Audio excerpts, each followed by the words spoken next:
What is everybody? Welcome back to the Transparency Idaho4, and we're going to be talking about the Jared Bridegan case at the end. Welcome. This is a big day. Tomorrow is a big day for those of you that are following the Idaho4 case. It's a very big day. It's a big day in the courtroom. Big lawsuit. EWU verse right here. Versus the city of Moscow, and this was the reply, the petitioner's supplemental reply brief in support of petitioner for disclosure of the public records. A week ago, was that a week ago? Yeah, they had to get it in by the 24th. They got it in early, and so on July 10th. The city of Moscow put in a 31-page supplemental and just listed off all these reasons why these aren't public records, and put in declarations from Anthony Dollinger, Tim Smallridge. These are people from the Moscow Police Department. They even Maisie put in a declaration. And so in a nutshell, what's happening here is that back as soon as the case was over, the plea, EWU, like ourselves here and like so many other people, we started filing for the public records. We started making public records requests. And what Moscow went ahead and did is they released on their webpage 314 reports. And they were broken into 1 through 50, 51 through 100, 101 through 150, 151 through 200, 201 through 250, 251 through 300, and then 301 to 314. They released these in 50 report batches, but they all come out at once.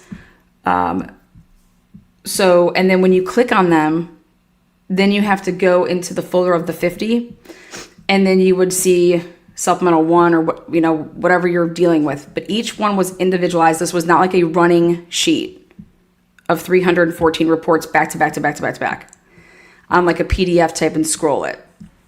That's not what it was. So we went ahead and downloaded this. And then when you want to go ahead and create file folders to do all of this, that created, depending on how you did it, it could be a lot harder for you, or it could be a lot easier. Or if you just have a photographic memory, you want to keep it exactly the way that you ever read it, because that's how you're going to remember it. So you just want to print off every single one of those pieces of paper, like we did over here, and put it in a binder and keep it right the way that you read it, because I'll be able to tell you what number it is and what it's about. That's how my brain works.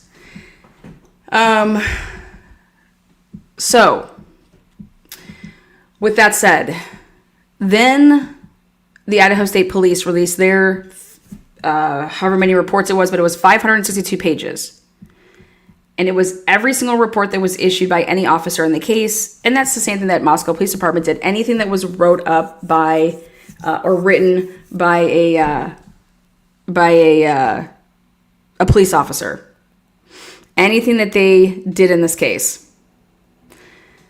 Then Moscow Police Department, as well as Idaho State Police, released photographs. And those two were uploaded to the website. Then what they wanted you to do is to take the information that you gathered from reading a report and write up your public request and be specific as possible so that they could find your request and get it to you. So we didn't care about just having this incident report, this supplemental report of what this officer says he did. There's a lot more that they have than that. For example, they have body-worn camera. They have dash cam. They have things that they collected. But giving you the gist of the way that the Moscow Police Department / the city wanted you to go about requesting stuff was to utilize their supplemental reports to carve out how they can find the material to then give it to you. Okay? And so what EWU did, and the reason I'm giving you this background is because it matters for everything that we're going to talk about right here. By the way, Moscow is so fucked. Okay? And EWU makes them look stupid. And I was advised to hold off, and I'll show you why.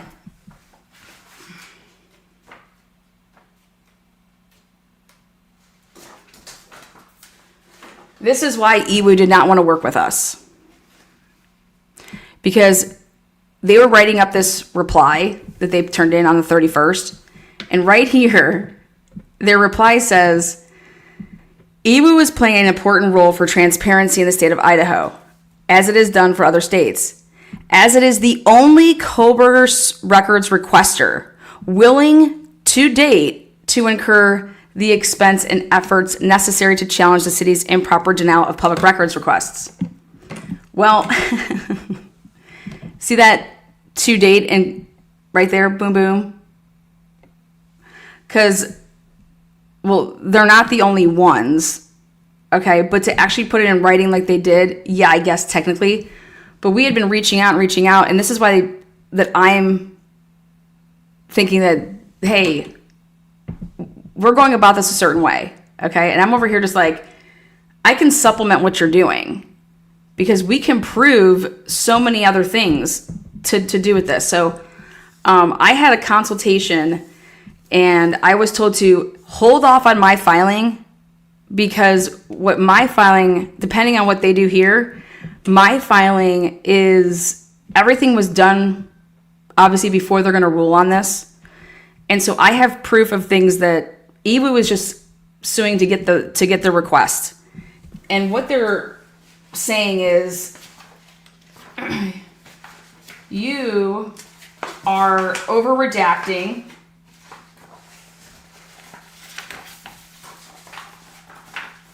and you're just flat out denying stuff that you shouldn't be denying.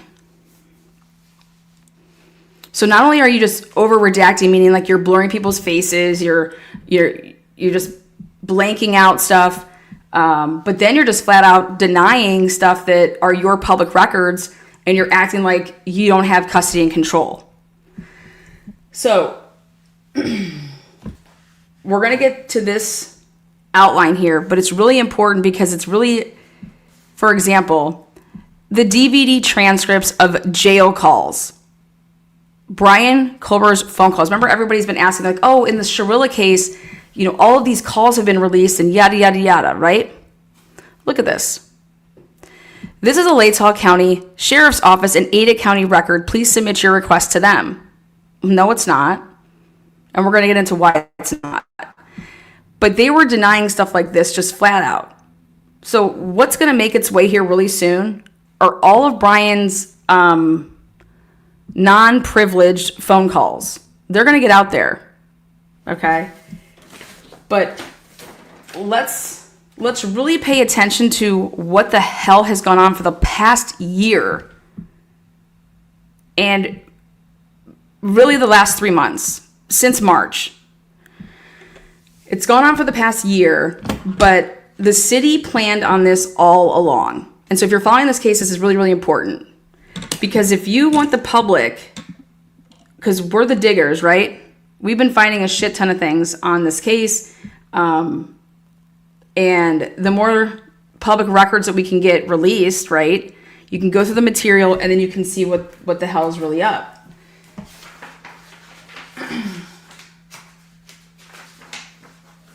So the city's position is that any record that we didn't create, meaning that it came from like Idaho State Police or the FBI assisting us, that's not our record. And that is absolutely fucking laughable.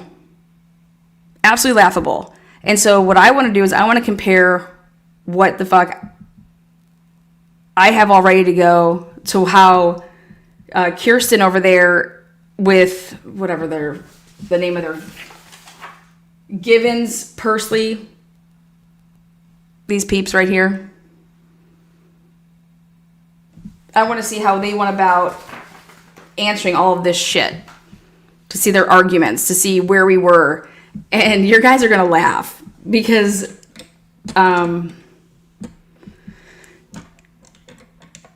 it's pretty fucking spots, like, on. And you guys can tell me if you guys have watched the episode where I wrote everything out, typed it all up, here it is, and then I get a phone call saying, hold off on filing that, and then I'm not going to discuss what was given to me as far as advice goes, but it made sense, and it was also after EWU was like, we don't even want to use you as like, I was like, I'm a witness to what has happened here. I have all the filings, I have all the responses, and the most important thing that I have is I have them totally charging an X amount of dollars for something that was equally for a different agency in the state. You know, $300 versus $2,300. I mean, this is proof of what they're doing. Like, not only are they trying to keep it from us, but then something that they're like, okay, we're going to give you, but here we're going to make it astronomical money-wise for you to get, to try to get you not to get it. So, I have 6 months to file on anything that has happened where I've been denied. I have up to 6 months to appeal it and to like basically do what EWU is doing. So why wouldn't I basically go take my own bite and see what the hell they do here and what they say? So let's see how EWU is going to go about this and how they are going to go about this. And I think they're going to absolutely shred. I think they're going to get their attorney fees paid for. I think they should.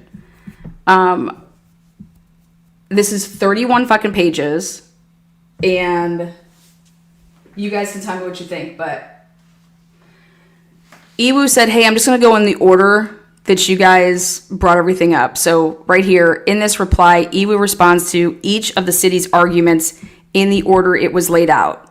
So this is coming tomorrow morning in a courtroom in front of Meghan Marshall. And we're not just talking about everything that's been released to us that has like these blurs and these redactions. This right here, when this wins, everything it has to be re-released.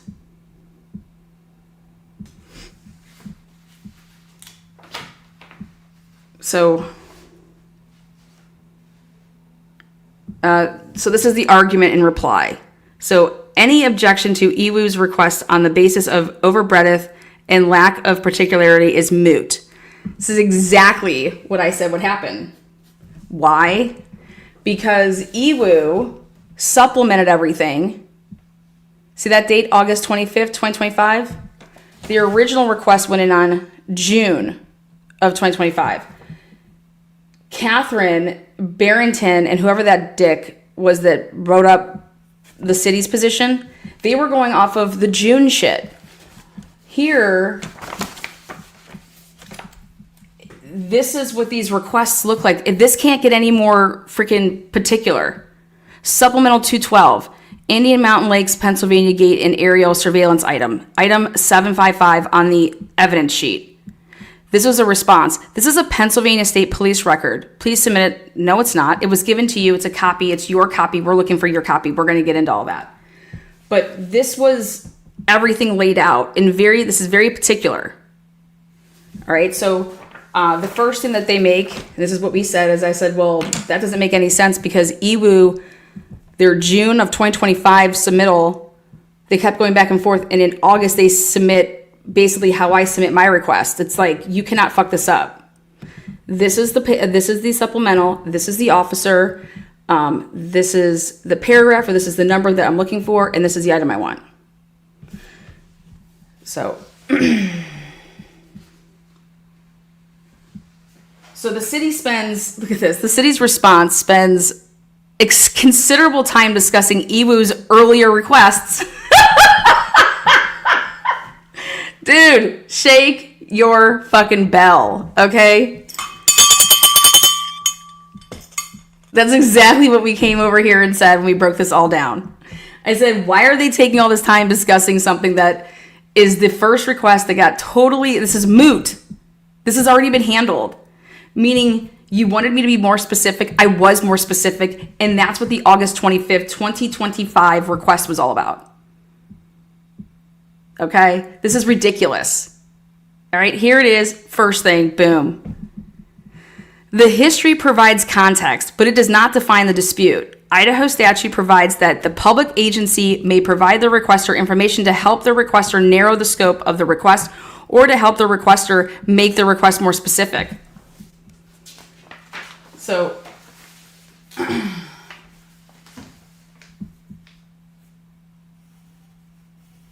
look at this shit. The parties communications culminated in EWU 25 narrowed request. Oh, wait, what do you have, Lana? The August 25th, 2025. This is the response. See? Dear EWU Media. So I pulled that out of my bag of tricks because I already knew. I was like, this is ridiculous. So where do they come out doing first? Check. Lana's right. So then they're like reminding them, look at her declaration that she filed on March 30th, 2026, exhibits G and H, respectively. Thus, for the records that the city refused to provide, the operative documents are EWU's August 28th, 2025 request. Exactly. Which clearly defines the documents requested, including citations to publicly available public police reports. Like here, this is where we're getting it from. Now, second, the body-worn camera footage has been disclosed by the city with improper redactions. Fuck yeah, it has. To the extent the city had an objection based on overbreadth and lack of particularity related to the request for that footage, that was waived or mooted when the city provided the records to EWU. So, and I'm like, wait a second. They already provided these records? Do you guys see that sentence? To the extent the city had objection based on overbreadth and lack of particularity related to the requests for that footage, that was waived or mooted when the city provided the records to EWU.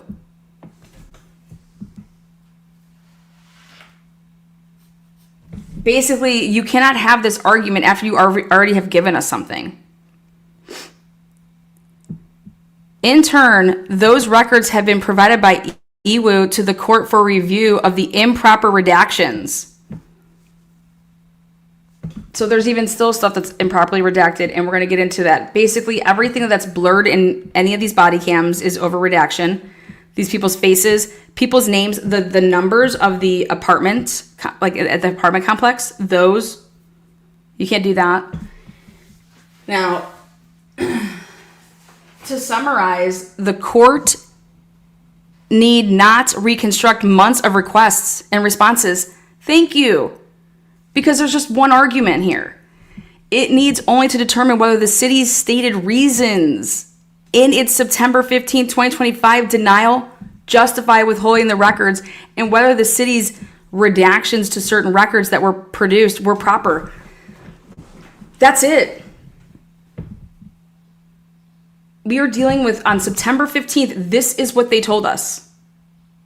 You don't get to try to rewrite history, Catherine. Catherine's a lawyer for the city.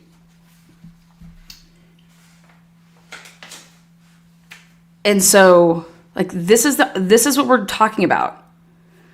So EWU's position is any objection on the basis of overbreadth and lack of particularity were resolved and are thus moot.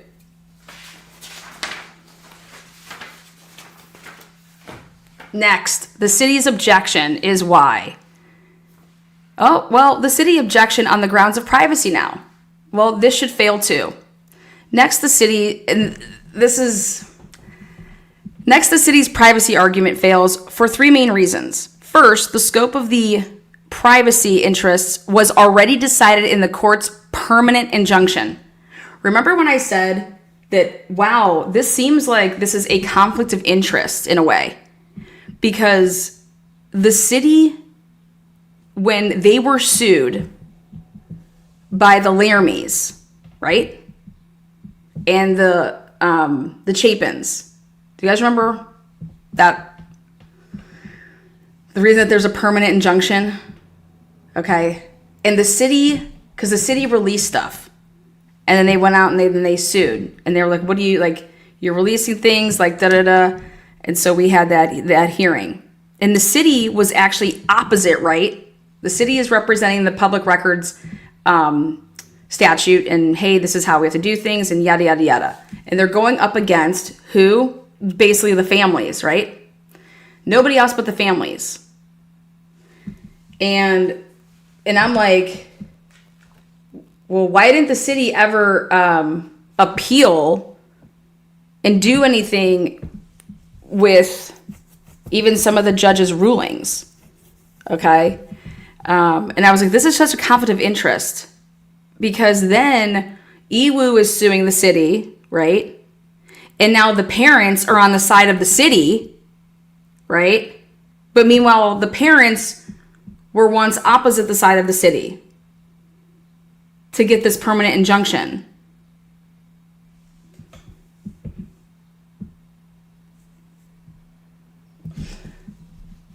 And it backfires, guys. It absolutely backfires. You want to know why? Because this is why. First, the scope of the privacy interest was already decided in the court's permanent injunction. Second, the city has not carried its burden to show that disclosure of any particular record would be an unwarranted invasion of personal privacy. Indeed, it has not even identified the records to which it refers. Third, the city's legal position on privacy is simply contrary. Yes, it is, to established Idaho law. Yeah, the city's legal position on privacy. Wait till we get to that. EWU addresses each one of these arguments in turn. Here you go. Number one, the scope of the privacy interest has already been decided. So this is res judicata, like you're fucked. This has already been decided. The city does not get a second bite at the apple. Okay? The city argues that the records may be withheld because their disclosure would constitute an unwarranted invasion of personal privacy under Idaho code, blah, blah, blah. However, the scope of any privacy interest was already decided in the court's prior permanent injunction. The doctrine of res judicata prevents relitigation of matters that were or could have been resolved in a prior proceeding. Boom! This is where I said, wait a second, when the city is arguing all of this and doing all of this against the families, right? This is why I believe that it was so fucked up to begin with. The city was over here trying to balance people's feelings with law. And that's a great morale about you. Awesome. Okay. But at the end of the day, it's not reality. It's unfortunate. Okay. And this murder case, to be treating it as, it's almost like a slap on the face to other people that have been murdered. Okay. And that may come across as like, wow, I can't believe you said that. But what about other victims of other cases where there's been murder case, like that it's been a murder case, and this type of care wasn't provided to them? And that's why it's just like, this is the statute, this is the law, and if you just stay within that and you don't get wrapped up into this, if Bill Thompson would have just done his job. Everybody's all coming over here to the rescue of Bill Thompson, and people not doing their jobs. But it sucks to have to say that, though. But like this murder case, okay, and what's being asked about these public records, you guys, this is a way to what they're trying to do is to not disclose the biggest murder case in Idaho history. They're not trying to disclose public records on how you went about and why this man was even arrested. And so it sucks to have to say that, but that's just the facts. And I think anybody that's been murdered, like, there is no this is worse or that is worse, or I'm sorry, but anybody's family member that's ever been murdered, I feel that that you put them in the same category. You should not be saying that this person had it, this family's had it worse, or that's like, I just think that's not fair to other victims. That's just my opinion.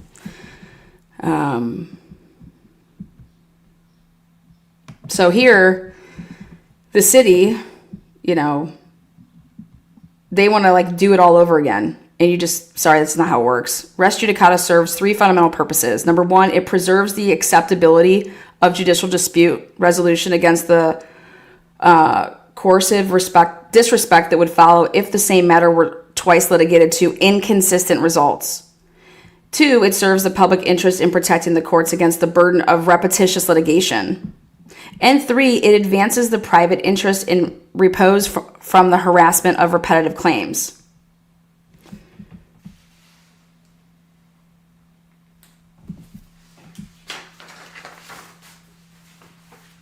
Now,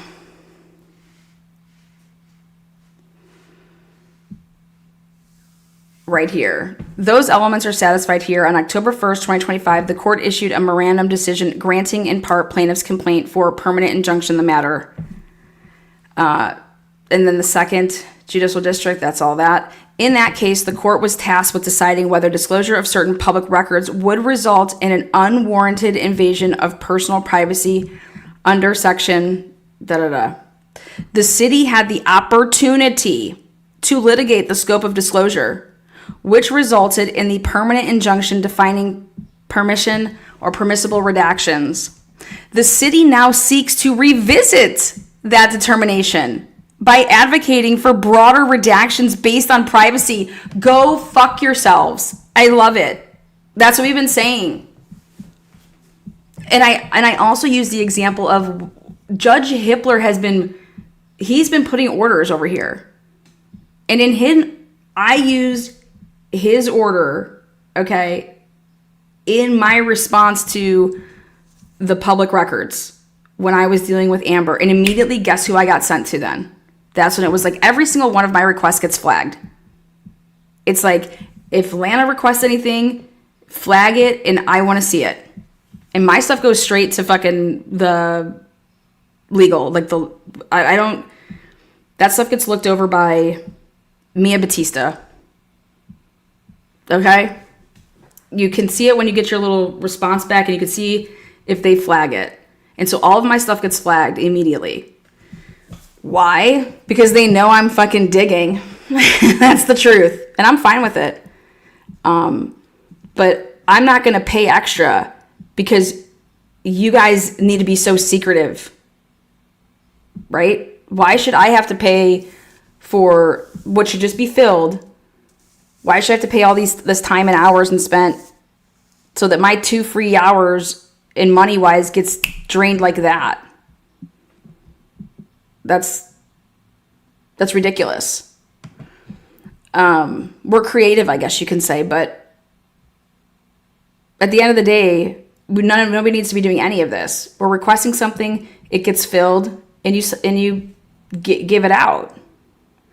What are you hiding behind? You guys caught a monster. Why don't you stand behind your work? Why aren't you like showing everybody? Why aren't you showing it off? Like, yeah, look who the fuck we got off the streets. But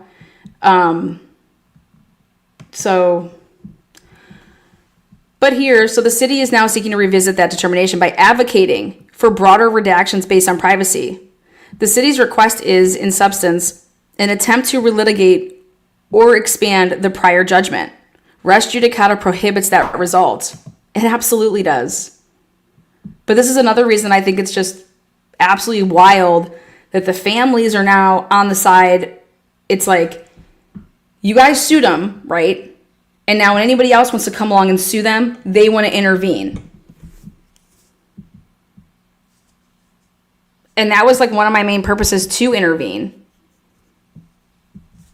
was because that guy had no idea what he was even intervening on. And he makes that perfectly clear. When I say that guy, the Laramie's and Chapin's lawyer, he didn't even take the time to look and see what requests were even being up for debate. Because why are you preventing Brian Kohlberger's interview from coming out, you fucking idiots? Why are you preventing any type of body-worn camera from coming out, if there was, which I know that PSP does not wear body cam.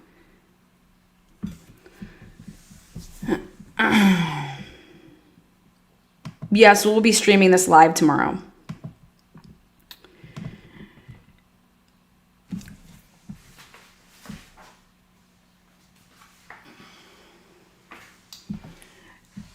They wanted to go even further, and EWU wanted to write this. What is more, the city's position directly conflicts with the court's holding in the permanent injunction. According to the city, disclosure of witness interview footage and photographs of the contents of the surviving roommates' bedrooms constitutes an invasion of privacy that outweighs the public's interest in disclosure.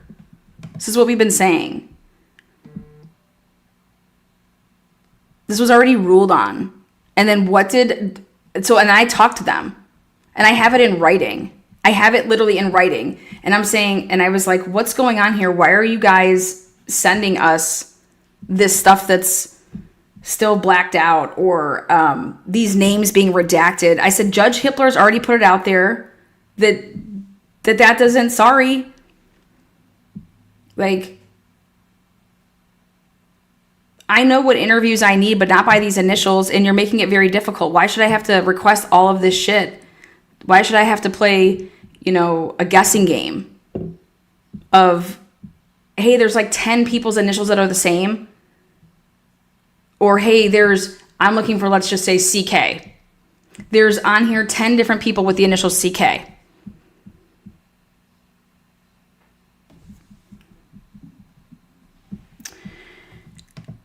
So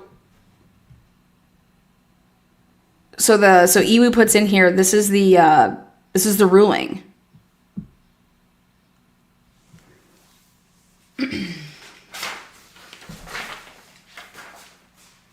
And then it says, see permanent injunction, pages 11 to 12. Thus, the city refusal to disclose information that falls squarely into these categories constitutes a willful disregard of the court's ruling of this precise issue. And this is why I believe that EWU should get their attorney fees paid, because none of this should have happened. These should have been released back in September, October, November, December, January, February, March, April, May, June. Here we are, July. Here we are, August. And you guys understand that this affects like my requests, your requests, everything that was given to us like this, and that we paid for this ridiculous amount of money. Do you understand how much reimbursement? That's why I had no problem paying this shit. Do you want to know how much reimbursement should come to all of our ways, and that should be a class action? Because that's what's coming next. You understand that, right? Do you know how much money they've charged to redact things this way? And how many hours that they've charged us? Do you understand? That's like suing a phone company that's been, this is fraud. How is this not fraud?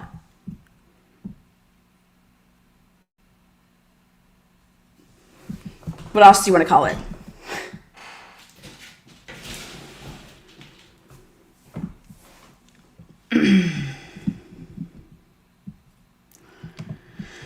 So when we look at all the money, I mean, we're talking thousands of dollars that I know myself personally has spent.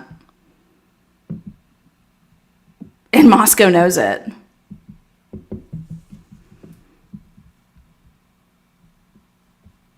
So hopefully they've been setting all that money aside.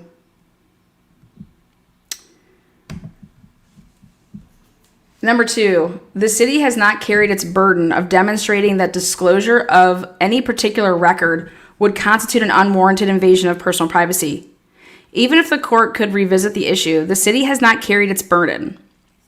In an action under the IPRA, the responding agency bears the burden of persuasion and must show cause or prove that the requested records fall within a statutory exemption.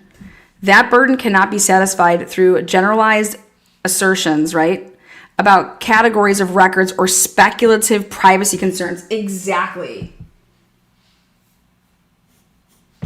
When they wanted to talk about this possibly being on a YouTube channel, and I can't imagine somebody would be horrified, they said. Are you kidding me? Like, since I have a question, since when did Idaho become the pussy state of all states? I thought, when I first went to Idaho and I was in Bonners Ferry, I pull up and guess what it is? Trump country. Yeah. What a bunch of fucking liars. What a bunch of little fucking fifis in Idaho. Okay? Unbelievable. Wah, wah. Little fucking crybabies is what it looks like. But this is unbelievable. They're liars. They're liars and criers. Okay, get a t-shirt. All right? But, that we're big and bad and we carry our guns and we're motherfucking, yeah, woohoo! It's all fucking, no. It's the pussy state of all states right there. I think I even wrote it on my post. I tell you, it's the armpit. And then Bella's like, no, it's worse than that. She said, bow down to the stink wrinkle. And I was like, all right, sure, I'll just add that to my post. Why not?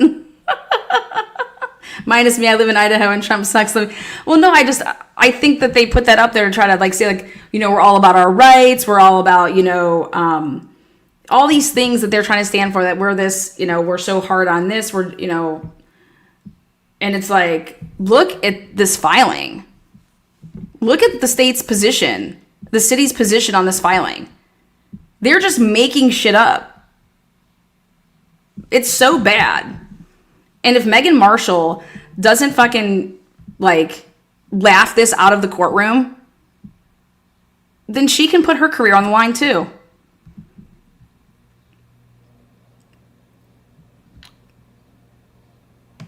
So, in particular, the Idaho Supreme Court has repeatedly rejected categorical withholding of investigatory records. Again, they're citing a case here in Wade versus Taylor. The court held that the agency must demonstrate a reasonable probability that disclosure of each record would result in one of the harms identified in the code, and emphasize that the analysis must be conducted in light of the record before it, following a thorough review of the investigatory record, rather than by relying upon generalized descriptions of the records at issue. They haven't done anything like that. Likewise, the Court of Appeals held that an agency must connect the claimed harm to the specific records being withheld and may not rely on generalized or categorical assertions. I mean, this is just... You should just be writing the word duh. Duh. And then here's the city trying to do the very same thing that, they know that they can't. And this is what frivolous is. Fighting this is frivolous. You have no chance of winning this unless you're going to literally rewrite your code right here, your statute. But you're never going to win. This is going to be appealed, and then it's going to be upheld by the hires. So is that what you guys want to do? Is that what's going to happen here? The city has not attempted to show that reasonable probability of harm. It does not even identify the particular records over which it claims the privacy exemption. Instead, it discusses broad categories of persons, witnesses, victims, family members, roommates, investigative subjects, and others, and argues that disclosure of records relating to those individuals may invade their privacy. No. The questions being asked and why these people were ever talked to begin with is what we want to know. And then when you talk to these people and what they had to say to you, what did you do? Did you follow up with anything that they provided you? We cannot examine the record the way that it's being produced. And all they have to do is press play of these fucking interviews that are coming out and then pause it and ask Meghan Marshall to decipher that for us. That's what I would be doing. And I would be like, hey, did you get that, court reporter? How'd that work out for your court reporting skills? Blankety blank blank blank. We want to know who Kaylee's drug dealer. What was that? Yeah. But the court cannot determine whether disclosure of particular records would constitute an unwarranted invasion of personal privacy when the city has not identified the record, examined its contents, or demonstrated how disclosure of that record would create the claimed harm. Exactly, but the court cannot determine because they haven't done it.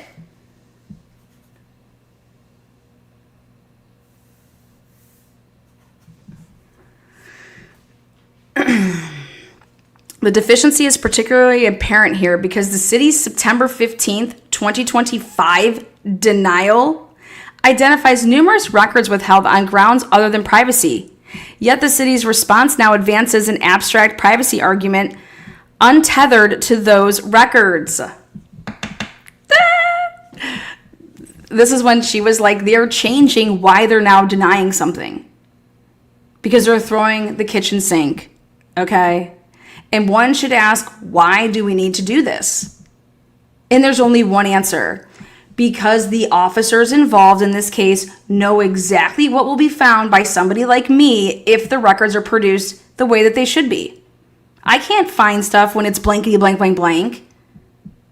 We've been trying really, really hard. I mean, I think that we blank blanks, but shit.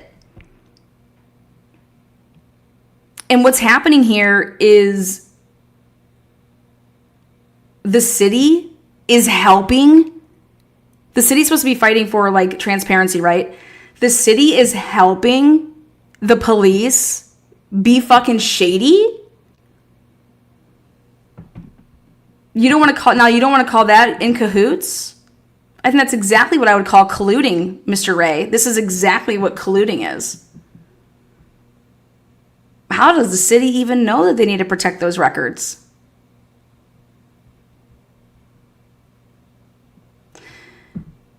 Yes, you have to be high as a giraffe balls to figure out blankety blank for Frank's sake. Yeah, they're definitely high as a giraffe's balls. Idaho gets high like that. They get high off their own fucking shitty ass supplies, which is giraffe balls. The IPRA requires more. Period. Love it. I love just the period. Period. Because the city has failed to demonstrate a reasonably probability that the disclosure of any specific record would constitute an unwarranted invasion of privacy, of personal privacy, its reliance on this should be rejected. Number 3, at bottom, the city's position on privacy is incorrect, including its improper reference to EWU's business model. And all this talks about here is that you're not going to ask us why the hell we're requesting this, because you're not allowed to. So lastly, the extent that the city relies on federal cases interpreting the Freedom of Information Act, those authorities do not alter the analysis. So the Idaho Supreme Court has rejected attempts to import FOIA's exemptions into the Idaho Public Records Act. And right here, Magic Valley.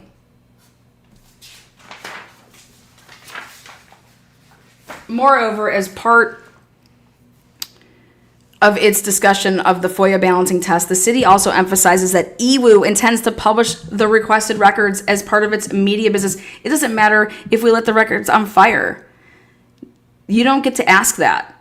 You don't get to ask what our purpose is in this. That's the statute. We didn't make that. Y'all made that.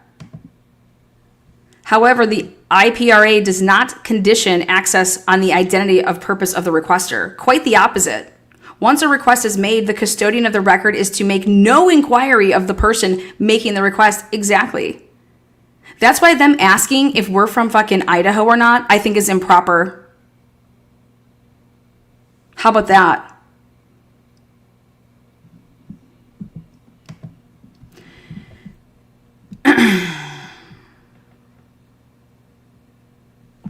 The right to inspect public records depends solely on whether the requested records are exempt from disclosure. Where FOIA conflicts with the express language of Idaho statute, FOIA cannot be used indirectly as guidance. Now, the city's repeated references to EWU's business model therefore has no bearing on the issue before the court and suggest an improper motive for denying EWU's request. Indeed, regardless of EWU's business model, EWU is playing an important role for transparency in the state of Idaho. That was one of my arguments. This is exactly what I said in my writings. I said, this is for transparency purposes. This is to inform and educate the community. Okay? And seeing that nobody else is doing this, like, let me ask you this now. Now that Brian went ahead and, filed, are all of these big media companies now, like, going to go and pay the ridiculous amount of money to get these public records? No, we wouldn't even be here if they would have done the right thing right after the plea deal. But they didn't. Why didn't any big corporation, media, legacy media, do any of that? You want to know what I was told? That they wouldn't sign off on it. Oh, so you're protecting. So legacy media was protecting what would have come out in these public records. Were you protecting it for a year? Was that what the plan was? To protect it, don't do anything for a year and let that year run out on that whole appeal? Yeah, we're...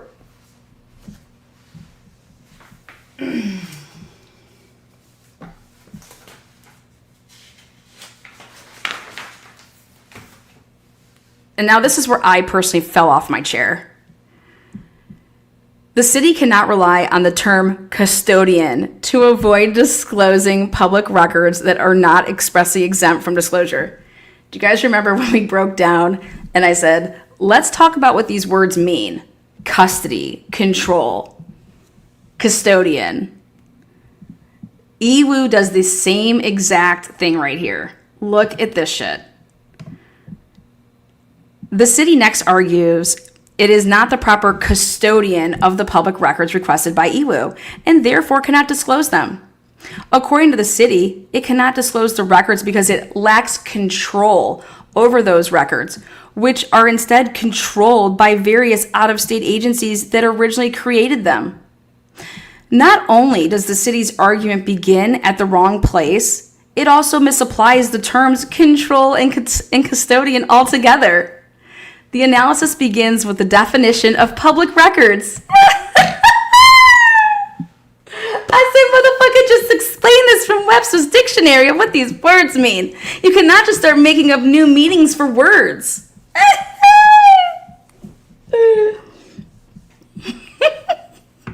Like I said, let me build your arguments and then you just lawyer it, motherfuckers, okay? Just get me in a room with you and I will tell you the argument and then you just fluff and lawyer it, okay? Go lawyer it out there. But number one here, the records at issue are public records and investigatory records under the IPRA. This court's first inquiry, is whether the writings requested are public records. If so, this court presumes the records to be open to the public unless it is shown that an exemption applies. The IPRA defines public records very broadly. Public records includes any writing containing information relating to the conduct or administration of the public's business, prepared, owned, used, or retained by any state agency, independent public body, corporate, and politic, or local agency, regardless of physical form of characteristics. That's how they define it. The document and records at issue have all been, quote unquote, used. Yes, they have been. They have all been used by the city and are currently retained by the city, making them public records under the Idaho Public Records Act. That's what IPRA is, guys. And subject to disclosure. The definition of public records is not limited to documents created or generated by the agency that possesses them, nor does it include any requirement that the agency control records in its possession to be considered a public record. Do you see how silly this is? See how silly this is? EWU is making the city look like a fucking slapdick.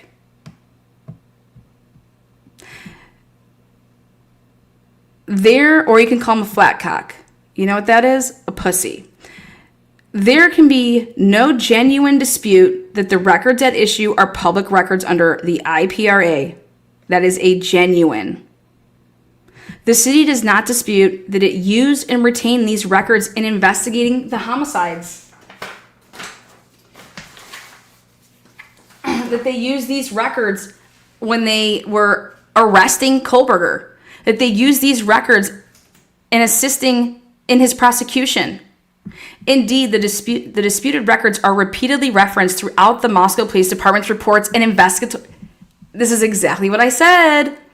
Go to their freaking, pull up each specific thing, like pull up Maury's when he writes up about receiving Brian Kohlberger's phone and how all that happens. You received his phone via a USB external, an external hard drive. Okay, that they sent you that was a copy. Okay, and that you then that was your copy, and then you took it and you put it into your Moscow Police Department lab, sealed away and key and lock. That's what we're asking for.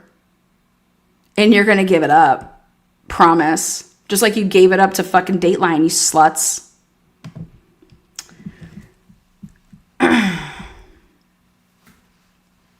Now, indeed, the disputed records are repeatedly referenced throughout the Moscow Police Department's reports and investigative narratives. See Appendix A. That's exactly what I said.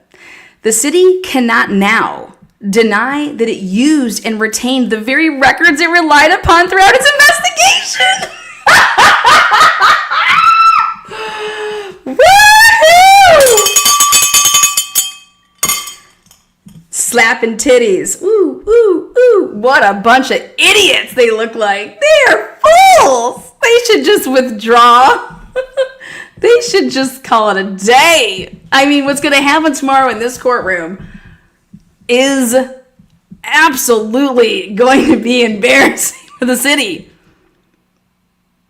I mean, this is crazy. And then if Meghan Marshall just, woo, hit me up if you need any art for your doc, Lana. Woohoo. Yeah. Just wild shit, right, guys? Wild. The IPRA's treatment of investigatory records further reinforces this conclusion.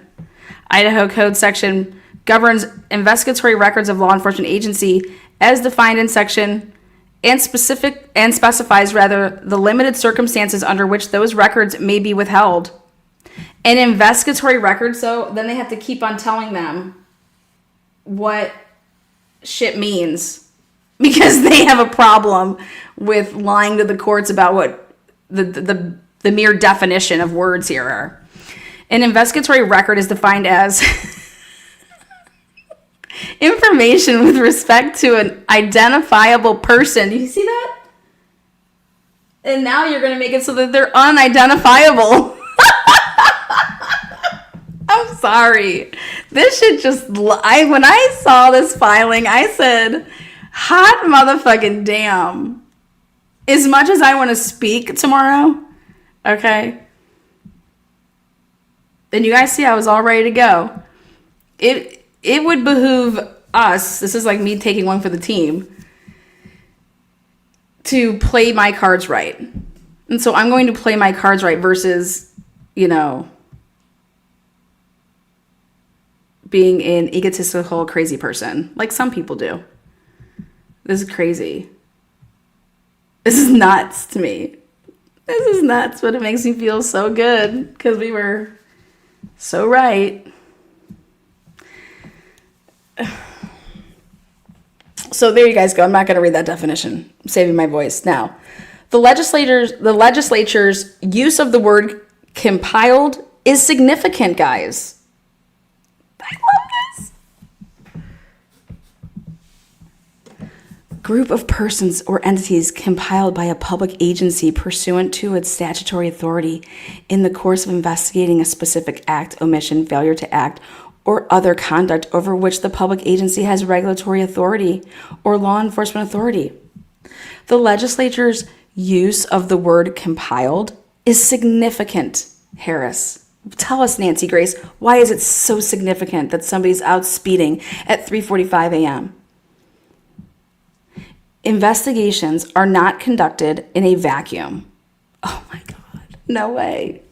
Particularly in major crime investigations, law enforcement agencies routinely assemble information from numerous sources, including other local, state, and federal agencies. By defining an investigatory record as information compiled during an investigation, rather than information created or generated by the investigating agency, the legislature recognized that an investigative file consists of material gathered from many sources. And that's why they use the word compiled.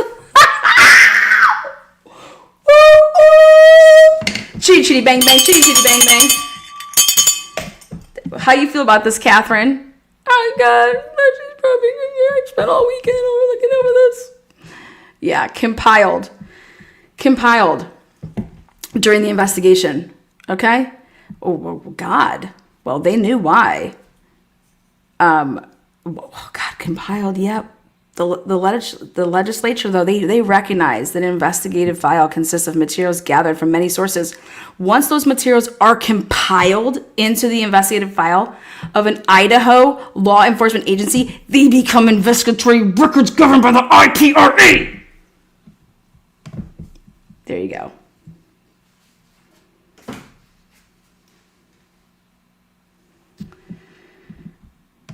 Woo!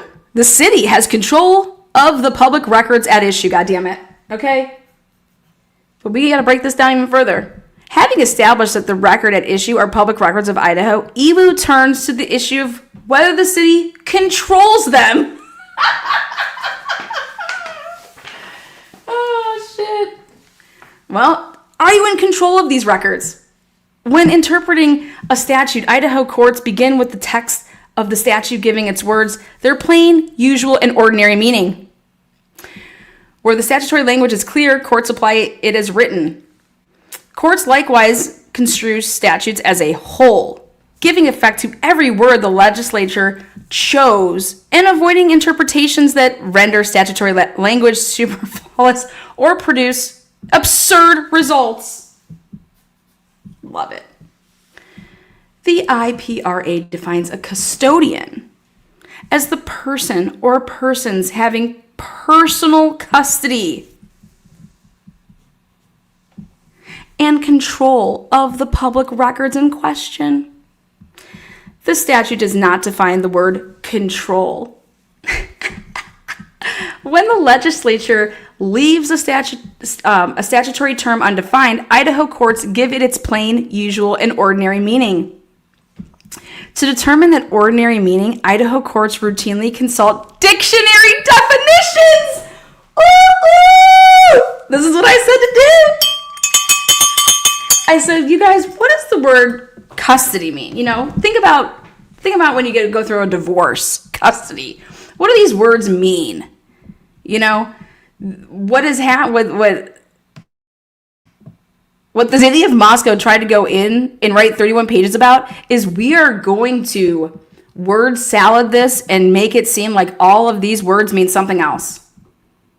It is absolutely insane what they did. EWU finally stepped up and became real lawyers, pleasantly surprised.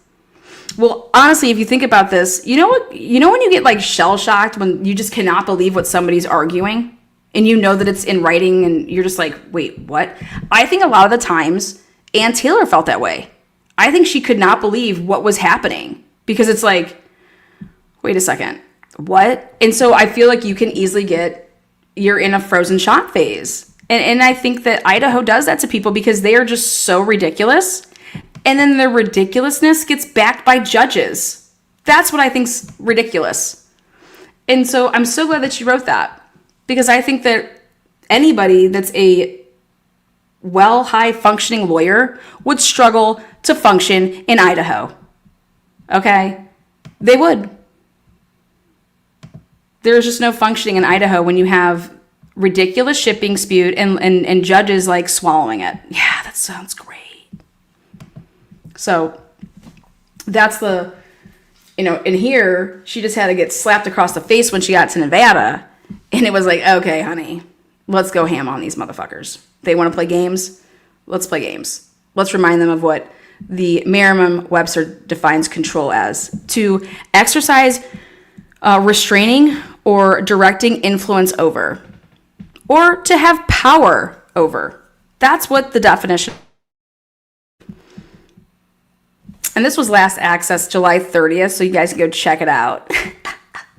More than a century ago, the Idaho Supreme Court similarly explained that the word control means to have authority over a particular matter or thing. Under the ordinary meaning of the word, the city plainly exercised control over the records at issue. Although it received copies of records from other agencies, it is undisputed that the city used those copies, and that's what we want, in connection with the investigation, arrest, extradition, and eventual prosecution of Brian fucking Kohlberger. Yeah, that's my argument. Those copies therefore became Idaho public records as they were used or retained by the city and were compiled into their investigatory records. Yep, and it's written in every fucking report by the Moscow Police Department. These cocksuckers. The audacity of these law firms to play games with the dictionary. To think that they can pull over the changing the meaning of words. The city had power over these copies and exercised directing influence over them. It received them, possessed them, organized them, it sure did, incorporated them into its investigative file, reviewed them in response to EWU's requests, produced some, withheld others, and asserted exemptions as to others. Its law enforcement officers used the records and identified them specifically in their police reports. These records ultimately formed the basis of the probable cause the probable cause to arrest Brian Kohlberger. This is exactly what I said. And presumably were provided to the prosecution and the defense. The city exercised control over these records. This was the big thing right here. I said, you better put this in here. The probable cause. Yep. This is what was used to create probable cause to arrest Brian Kohlberger. That's what we want to see. And guess what? The probable cause is all lies. And revealing all of this stuff will prove that.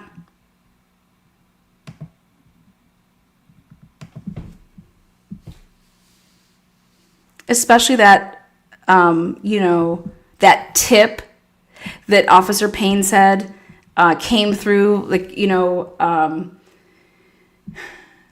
reason that we missed, WSU's, formal report on 11/29/2022, that just does not exist. And I told that repeatedly to Cyree. And I said, why don't you go investigate it? This was this was years ago.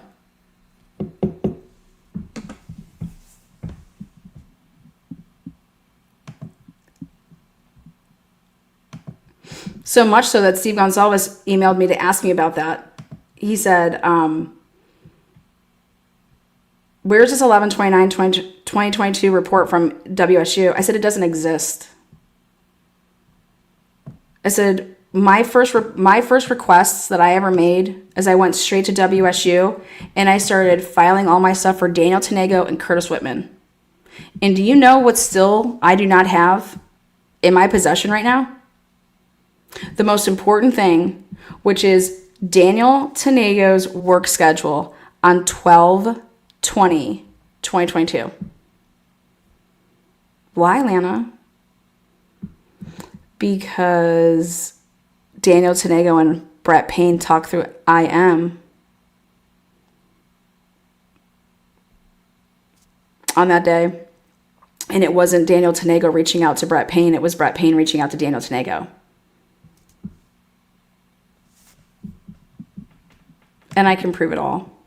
And I can prove exactly what was said. And I can prove that that he had his cell phone before he asked, Brett Payne had Daniel Tanego's cell phone number.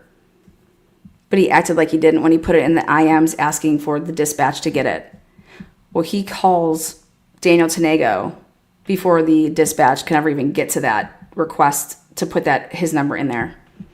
And so this whole thing of WSU ever reaching out to Moscow Police Department about Brian Kober and being a fucking real lead that's in a real fucking 11/29/2022 formal report is absolute fucking, it's a lie. And that lie began for the purposes of probable cause. And this is the lie that Cyray is banking on being able to, hey, Brian Kober is probably all that stuff's going to go, but we have him this way. And it's just, you don't. You don't, because it's a lie. And I told you about that years ago. Just like I told you about Jacob Tisdall, Report 10. I did not know that Jacob Tisdall wrote that up report, but I knew that Jacob Tisdall was working the undercover operations and where he was. And I had sent basically all this stuff saying everything to do with Jacob Tisdall needs to be looked at. And I didn't even have Report 10 yet. And then when I got Report 10, I fucking said, here you go, Cy. I told you I was right. I said, Jacob Tisdall, I said that whatever they were doing, I said, find out who else was working. You know, I can prove all my shit. I got receipts for days. I got timestamps. I got it all. It's laughable. Report 10, Jacob Tisdall claims the white car. So why are we discussing a white car? Why are we discussing a car that's making loops? And you're going to show that in a fucking trial. And you're going to show how he lied to make it seem like he wasn't the car that was on Indian Hills. To make it seem like he was still at a stop that he wasn't at anymore. It's very, very, very simple. To think that just like the FBI lied about coverage maps in this case and to not truly go back to the beginning and investigate this case is laughable to me. And I'm curious if Ann Taylor ever speaks on it. Because that's what I saw with Jill Bolton when she represented Dan Moore. That whoever was her researcher just wasn't that good. They couldn't connect dots. They didn't know where to look. They weren't able to make a good storyboard to explain all this. Or that somebody has to explain all this because it doesn't add up. And let them walk themselves into a bunch of lies. Who gives a fuck?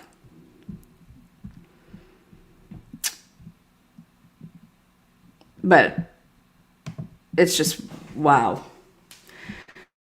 So here we are. And now we're going to go here, which is, moreover, in any event, it is unclear why the city cannot exercise this narrow definition of control over its own public records. Although at issue, records may be copies originating from assisting agencies, the record became Idaho Public Records. Yep.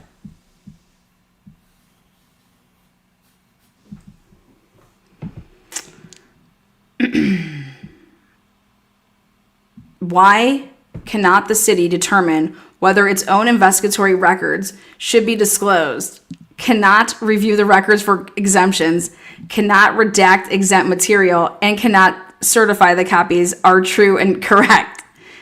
The city's position that it has no authority to conduct these statutory mandates over its own public records simply because they originated with another agency assisting the city with its investigation is absurd. We can't change anything to these records. We're not allowed to do anything to these records.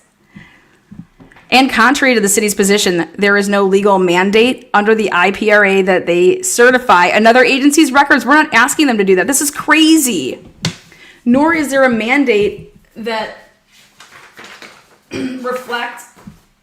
redact exempt information under another agency's governing laws. EWU is not asking the city to direct the FBI to release their copies of the records. It is asking the city to release its own Idaho public records, which is the copies of the FBI that you used in your investigation, you fucking... And they know all of this, but this is how sick they try to get so creative, and they try to manipulate the Idaho public records statute. This is sickness. These people are sick. And where is one of these families going to stand up and just say, Jesus Christ, it's going to come out. Okay? Stop. Stop this protection. Protection of what? For who? Who are we truly protecting? Stop, families, stop letting yourselves be used by the government to protect themselves, to show the world how they fucking suck. They've been lying to you. They've been using your name and your kids' names in vain. Goddamn. Fuck. Stop. This is going to carry on for years and years and years and years and years. For what? For some kid that said he fucking did coke one day? Who gives a fuck?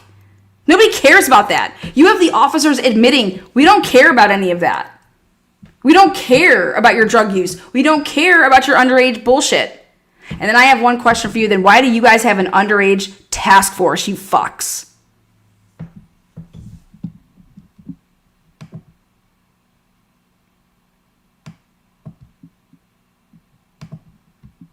Bullshit. Stop being used. In Idaho, do better. You guys suck. Absolutely horrible. Own your shit. Yeah, this is what the fuck we did. Here's all the record. Here you go. What do you want? Come take a look at it.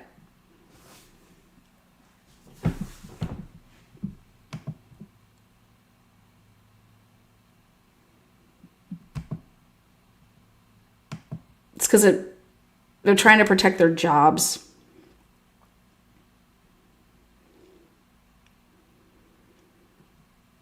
I don't know why you're sick of the G's. The G's aren't there intervening. The G's aren't there intervening, are they? They want all the shit out there. They want it all out there. I want the G's to keep showing up. I think that they should intervene on the side and back EWU. That's what I think. And I think if EWU does not put in their fucking argument in open court tomorrow that everybody is participating in fucking documentaries, fuck your privacy. You're going out there and signing all this shit. You're signing your privacy away to documentaries and film producers. And I know what it's like to sign those contracts. I see them. They've been offered to me. You can't redline that shit. They have final editing say, they did it, blah, blah, blah, blah, and you have to give them all this shit. The stuff that's being held here.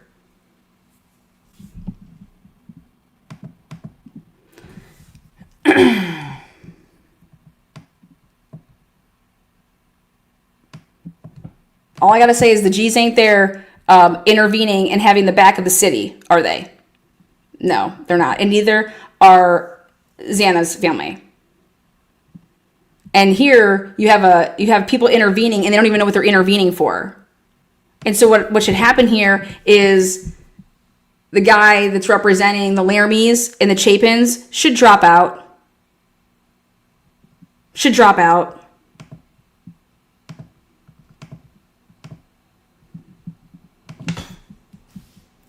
a joke.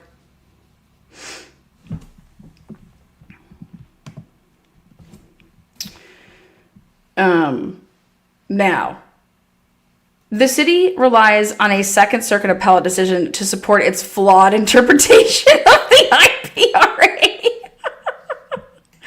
Oh, shit. The definition of public records subject to disclosure under the IPRA is distinct. It includes any documents prepared, owned, used, or retained by any agency and makes no mention of whether the agency controls such records as against another agency. The only time control appears in the IPRA is in the definition of custodian. The reasoning in Idaho Conservation League, this is another court case, further undermines the city's position. The city attempts to distinguish that case because the records there originated with an Idaho agency. But the Supreme Court's holding did not turn on who created the records. Rather, it explained that the identification of the proper custodian has no bearing on whether the public records are exempt from disclosure. So then they use one of the cases that they're trying to, and blows it up. The principal control here, the relevant questions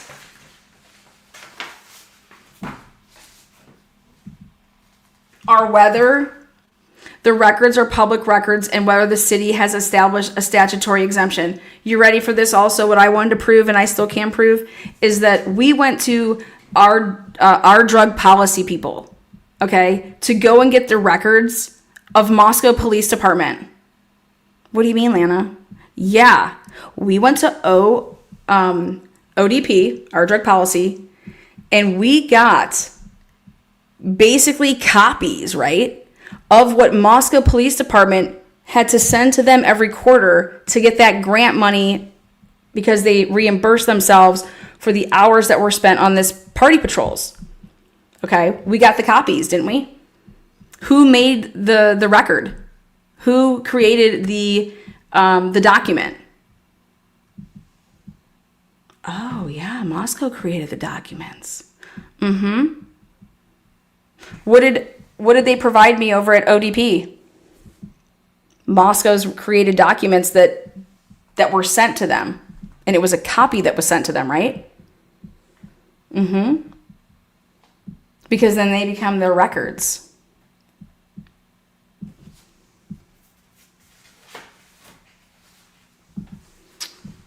So that also shows and proves that their argument is hogwash. So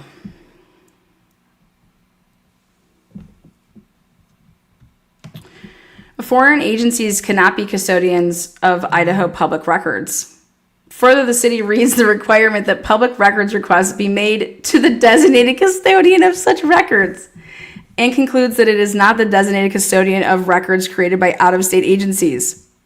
Instead, presumably the proper custodian of such records are the out-of-state agencies that created them. The city's argument is flawed for a number of reasons. First, no text in the IPRA can credibly be construed as directing the public to submit records requests to agencies outside the state of Idaho for Idaho public records. Do you guys see how EWU made them look? EWU makes them look foolish. Foolish. You guys, if you're accepting records and you put them in your reports, okay, and you use them, okay, because, hey, we need this, this, and this, because you're assisting us, okay, I'll go out and grab that for you. You were my gopher, and then you gave me the documents, or you gave me whatever it is that you're going to collect. Surveillance camera from fucking, I don't know, Jack in the Box. All right. Those aren't your records, man. I'm still going to die on that hill. Those are you went and were our gopher. Okay. It's laughable. But here, they just want to look silly. The IPRA applies to only public records in Idaho. So telling us to you need to go see those people over there. No, just because they created them, no, they sent them to you. We want your copy because it's now an Idaho public record. See? But this is how they were trying to redirect us. So, it does not purport to govern public records in other states or public records held by agencies or officials outside of Idaho. Nevertheless, the city that the public is supposed to make public records requests pursuant to the IPRA to agencies outside of Idaho. E.g., the Pennsylvania State Police, Washington State University, and the FBI that are not governed by the Idaho Public Records Act. That cannot be. This is how crazy it is. The IPRA imposes certain obligations on custodians of public records. Second, the city's interpretation of designated custodians is incorrect. Look at, they're wanting to rewrite what designated custodian means.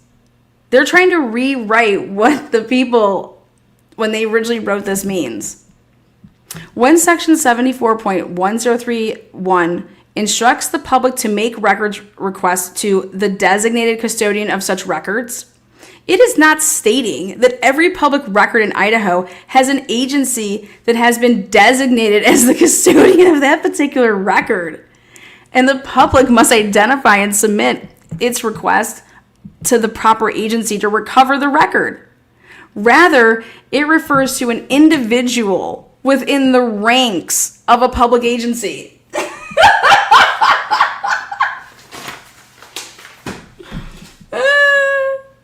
That has been designated by that agency to respond to the public records request, you fucking cheap bitches.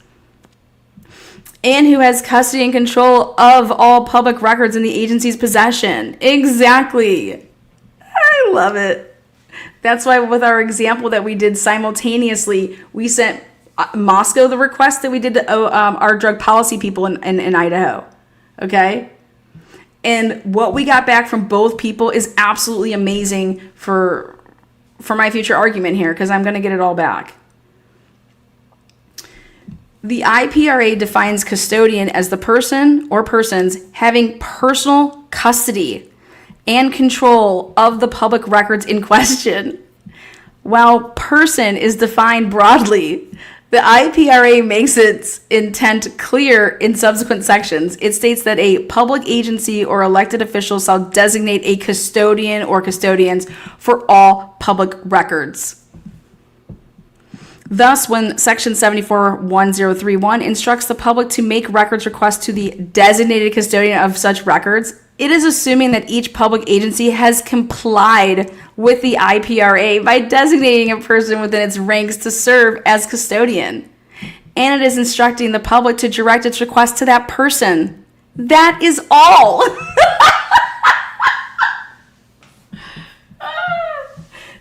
The city misinterprets. I said, no, the city is straight abusing.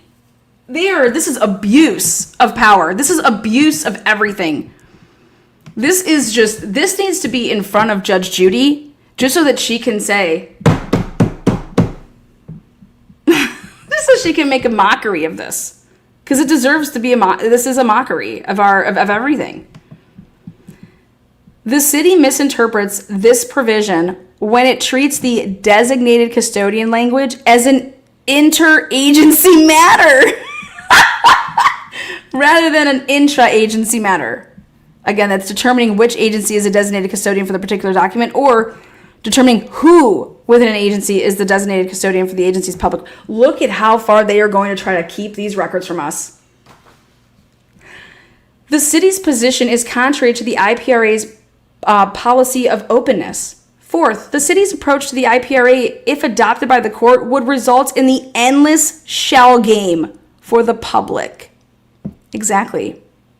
Every multi-agency investigative file would have to be disassembled by source.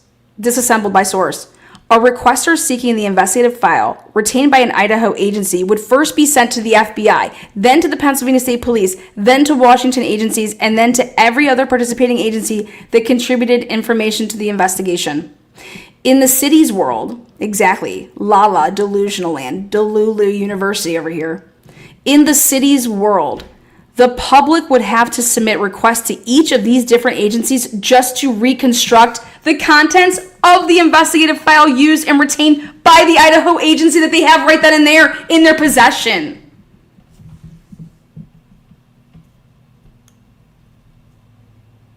If Megan Marshall, I know that she's read this, if Megan Marshall isn't embarrassed, then she's a fucking kook too.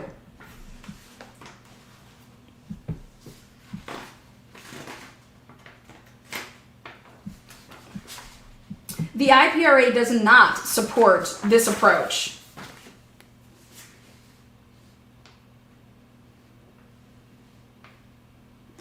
The city argues that requiring disclosure will undermine cooperation among law enforcement agencies because participating agencies share information with the expectation that the records generated by one agency remain subject to the legal restrictions governing that agency's records requests. That is what the city put in its freaking response. The city should be embarrassed. The city should be embarrassed for even writing that. That's their argument. Is it, you know what? If we give away these files, then agencies are not going to want to work with us. Why? Because they don't want to stand by their work?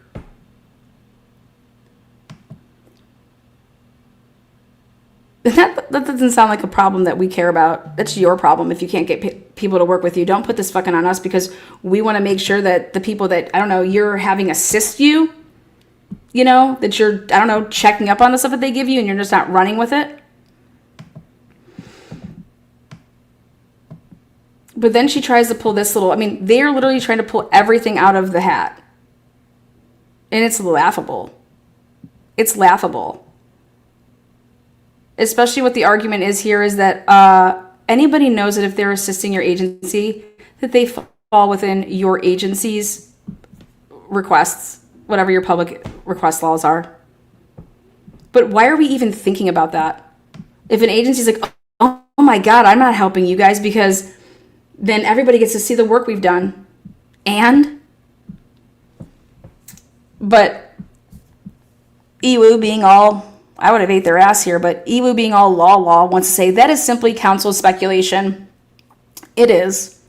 Moreover, the city was the lead investigating agency, which requested assistance from ISP, and the FBI just plainly inserted themselves. Go look at Chief Fry. According to James Patterson, the FBI inserted themselves. The FBI just kind of showed up. And you know who that was? That was Ed Jacobson. Ed Jacobson walking around. That's who that was. Ed Jacobson trying to get a nut. That's who that was. That that Chief Fry talks about in the book from James Patterson. Go to that chapter. Which requested agency from ISP and the FBI in addition to other outside agencies throughout the investigation. The declaration of Anthony Dollinger, remember I was like, oh dude, I would blow his shit out of the water. And here, look at this, they use it. The declaration of Anthony Dollinger filed July 10th, 2026. Agencies who assist a lead investigating agency can presume that its findings will be incorporated in the lead agency's files and subject to the laws of that agency's jurisdiction. Go ahead, check it out. He wrote it. The MPD was the lead case agent for receipt of physical evidence. In any event, the asserted expectation of cooperating agencies is beside the point. Exactly what I just said. It doesn't fucking matter. That is irrelevant. That is irrelevant, but hey, again, we have to listen to Jennifer Drake's lawyers suck and throw the most ridiculous arguments. In any event, again, all besides the point, the Idaho Public Records Act defines what records an Idaho agency must disclose and identifies the exemption to disclosure. Those exemptions do not depend upon the subjective expectations of agencies that exchange information, you fucking idiots.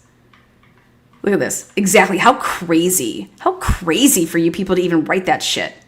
Our legislature already decided that openness was of paramount importance. If the legislature believed the records received from other law enforcement agencies should be categorically exempt from disclosure to encourage cooperation, it could have enacted such an exemption. It did not. The court may not create one in the name of facilitating interagency cooperation. And then here's me. Why is doing your job and standing by your work so difficult? Come on. Okay? Dude, don't you think people should be so proud of holy shit what they accomplished in this case? They got a freaking killer. Okay? Well, come on.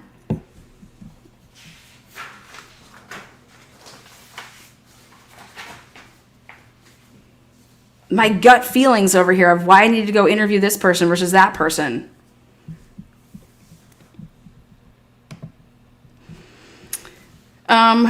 The IPRA was enacted to promote transparency and openness in government. Indeed, it specifically codifies a statutory presumption of openness to all public records. In line with the spirit and intent of the IPRA, the Idaho Supreme Court has repeatedly held that the courts must narrowly construe any exemptions to this presumption. The phrase state law in this section must be narrowly interpreted to mean Idaho law. Thus, if another provision in the Idaho Code precludes disclosure, the IPRA incorporates that statute into its own list of exemptions. Contrary to the Idaho Supreme Court's guidance that all exemptions shall be narrowly construed, the city points to the exemption in section 74-1041A and argues that it should be interpreted in the broadest possible fashion, that quote-unquote state law should mean the law of any state. Any state in the union. This is crazy. If the document originated in that state. Thus, this exemption would read so broadly that even if a public record is otherwise subject to disclosure under the IPRA, if the public records laws of California, Florida, or some other state agency, otherwise the record would be withheld. If the city is correct, then the IPRA's presumption of openness and its numerous carefully crafted and narrowly tailored exemptions would all be supplanted by whichever state was the most restrictive public disclosure law, you fucks. It cannot be that the legislature's intent in drafting section 74-1041A was for the IPRA's presumption of disclosure to be negated whenever the legislature of another state said so. The court should reject any such interpretation of section 74-1041A by what the city is saying. The city's response also implies that the IPRA incorporates FOIA by virtue of section 74-1041A. As explained infra, that could not be the case. Moreover, the public records at issue in this case are a special public interest to Idaho and Idaho citizens. The records requested relate to a brutal crime that was committed in Idaho near a state university involving victims who were students of that university and Idaho citizens, and a perpetrator who was extradited to Idaho and charged, prosecuted, sentenced, and now imprisoned here. All the more reason for Idaho law to apply to the disclosure of relevant public records. Pennsylvania agencies may have had some involvement in the arrest and extradition of Ryan Kober, but the matter is of far greater public interest to Idaho and its citizens. Regardless of where a document first originated, if Idaho law enforcement is relying on that document, the public has a right to fucking know. And that's exactly what they did. And so get Dollinger up there and ask him, did you rely on this shit? And he's going to say, yeah, of course. And then ask him about report 38 while you're up there. And ask him, hey, look at the timestamp. Look at this. Hey, you transported this shit over to Boise, right? Mm-hmm. Well, it says that you did that on November 18th, right? Mm-hmm. But do you see these items here that you transported? Are you aware that the glove that you transported was not obtained until November 24th? So how did you transport an item that did not exist yet. How about that? Get Dollinger up there and ask him about Report 38. And ask him, say, this is why we are tracking down everything.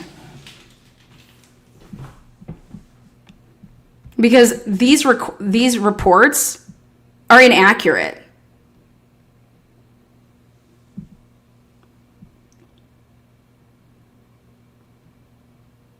Yeah, the bloody glove, you guys. Yeah, Dollinger said he took to the Boise lab on November 18th, along with like 4 other pieces of evidence that just didn't exist yet. The fuck out of here.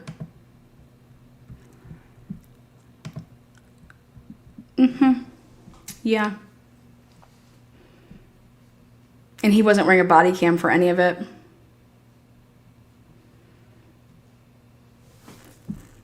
Where are your notes? We're gonna have to just GPS your vehicle that you took that day, okay? We're gonna see where you went. How about that? That's what's coming next, is the GPS records of Anthony Dollinger's issued cruiser on November 18th and November 28th.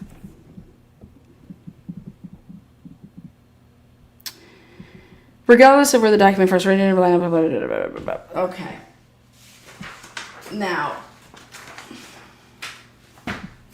Idaho laws should govern this issue so that Idaho law enforcement might be subject to the public scrutiny envisioned by the Idaho Public Records Act, irrespective of where records originated. Do you see that right there? This is just a subtle way of saying that EWU understands and knows why you guys are protecting these records, because you don't want the Idaho law enforcement personnel, okay, to be subject to the public scrutiny that's about to fucking happen. That's what's happening here. With that established, EWU turns to the specific foreign statute law at issue and explains why it does not apply to the records at issue. The exemptions stated by the city are shown in Appendix A.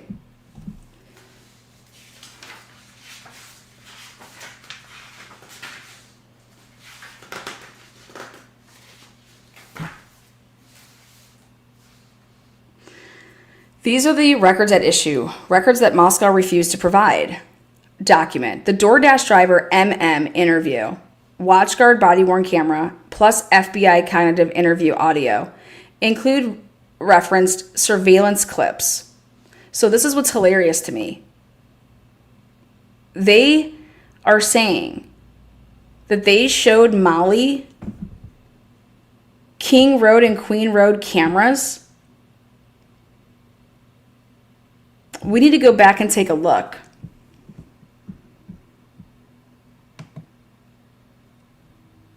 Do you want to know why?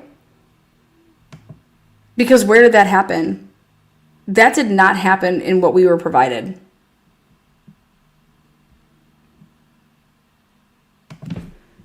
But this was a response to that. All requests for FBI created records must be submitted directly to the FBI. MPD records is a duplicate record. So this was their response. This is their reasoning. And so this is like, we want your record. I don't care. What do you mean it's a duplicate? Like, look at, so what you would be seeing here as a judge is you'd be seeing, like, you guys, for over a year, you guys have tried to keep these records from the public in violation of all of your statutes. Do you understand that? I have a question. Why? Why? You weren't working that night. This doesn't involve you. Why are you protecting them? So much so that you're over here lying and knowing that this is a public record. Next, the Pullman Police Department body cam. When Molly's over here mentioning seeing Brian, DVD number 3, request all DVDs, Pullman, Moscow, Whitman Records, supplement 314. That was the last report that was ever issued by Moscow Police Department. All requests for Pullman PD records must be submitted directly to them. No, we want what they provided you. We want what you guys asked them for, and we're provided. WSU in Moscow neighborhood surveillance cameras. Elantra 253-527, supplemental 136. We want to see this. I want to see the 253 timestamp. You want to know why I want to see that? 253? Have you guys seen 253 yet? Nobody's seen 253 yet. We've seen 247, 248, right? You're right, Lana. We haven't seen 253.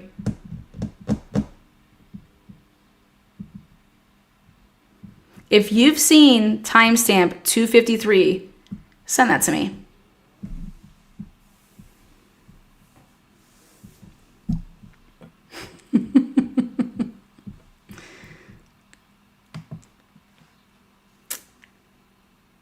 They pulled 253 from their little, what they were going to show the jury. You know what else they pulled from showing the jury? Is 4:01 a.m. Why would you ever pull showing 4:01 a.m.?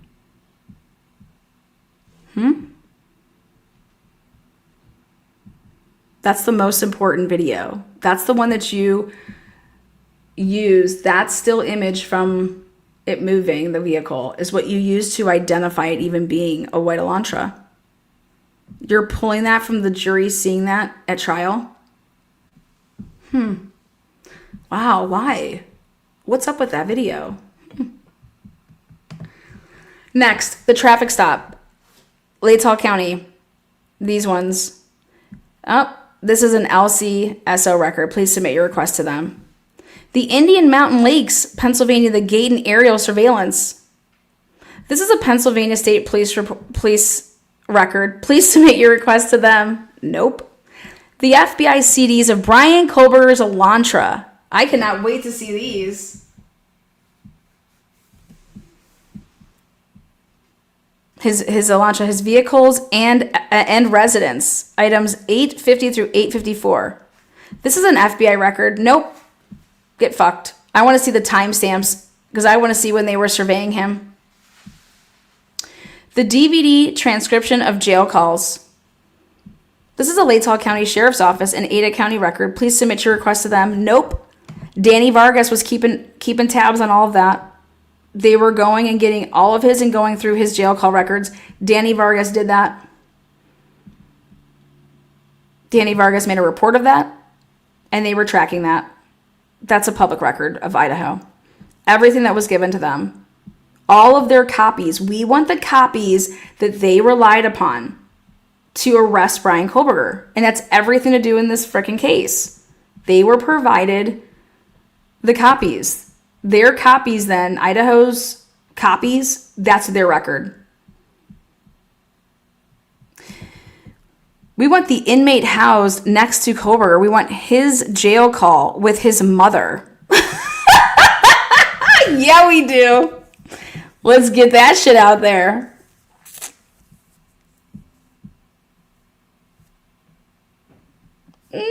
That's not our record. Lies. Payne follow-up interview. Supplemental 303. No recording of Payne's follow-up interview exists. Well, that's not true. PSP cert raid recordings. So did they have audio recordings? The PSP cert raid recordings and 45-minute Kohlberger interview. This is a Pennsylvania State Police record. No, it's not.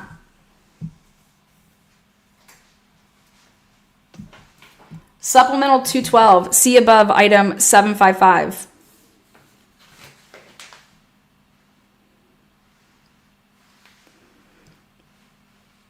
Nope, it's not. They gave you a copy. Supplemental 247, see above items 850, 854. And just so you guys are clear, that's the Spillman. This is an FBI record. Nope, it's not. It's yours. You have it. The soil. Nope, that's an FBI record. No, it's not. It's yours. Kohlberger phone forensic extraction item. Thank you. Thank you. Remember I said this? I said, this is what you want to go after. It's theirs. They got a copy of that. It's the external hard drive. That's what you want. Go get that external hard drive. This is an FBI record. Please submit your request. Nope, it's not. You guys have the external hard drive, which is the extraction, the phone extraction of Brian Kober. And now, here we go. Cy-Ray, AT&T CSLI analysis, CastViz outputs, raw data. That's what I need. Because I went and got myself 2 forensic experts and said, get me the raw data. And I said, I'm on it. I said, will you help me? Yes, we need the raw data. Well, there you go. The raw data. We want the AT&T raw data, baby. Oh, we're getting it. FBI email tip, K-Bar knife, OSU, request original email and intake audio. Now, again, this is just from their original request. The tip that you want, well, they wanted like 20,000 or 26,000. They wanted something ridiculous for all the tips. Now, these are the records provided with improper redactions. The witness interview videos produced by Moscow. Witness interviews blurred/redacted beyond what EWU contends was required by the permanent injunction. Yes. And now you have to take a look at this. All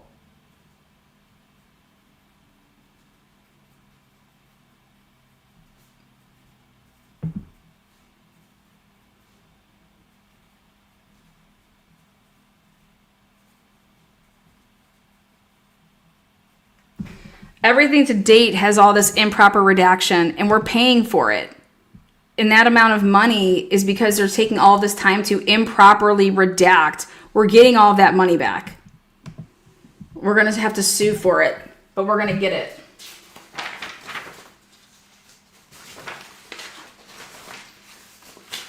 So then you go back here.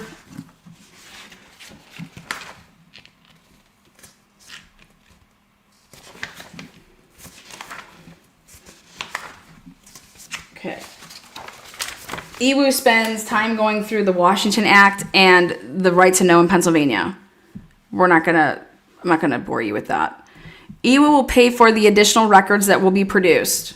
So here is, the city suggests that requiring additional production may impose further costs. To the extent that the court orders the city to produce additional records, EWU will promptly pay any copying, retrieval, or other lawful fees authorized by the IPRA.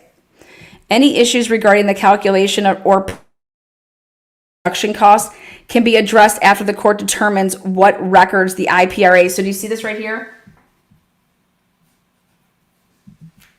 They're already foreshadowing that, hey, this has nothing to do with this lawsuit, which is any issues regarding the calculation or payment of authorized production costs can be addressed after the court determines what records the IPRA requires the city to produce. The threshold issue is whether the records are subject to disclosure at all. So like this isn't what we're here for. The court should conduct an in-camera review as necessary. Abso-fucking-lutely. Okay? Because I don't see how this and I can promise you this. If Megan Marshall has to do this, she's going to have to watch all these videos to see and determine that this is what y'all did with all of these videos. You guys, they've only gotten worse. The redactions have only gotten worse. Remember how it was blankety blank, blank, blank, blank, blank? That's not how it is anymore. Now it's just 1 straight minute or 30 seconds or, 5 minutes of just straight redaction. And somehow the price has only gone up. I think it'd be harder to do redactions the way they were before. the way that they're doing redactions now, how that's easier to do and it's less time. How are we paying more money?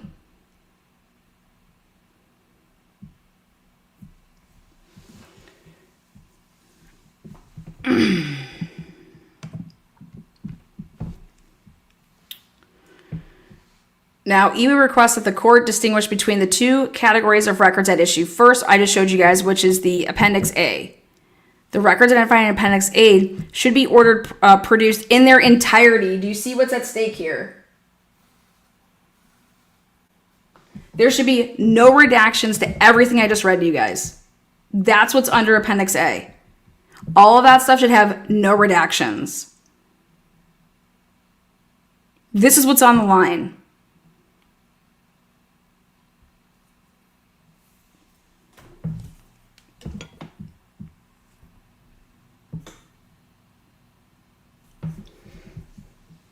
This, if this happens, which we need it to happen, if that happens in their entirety, then we're talking about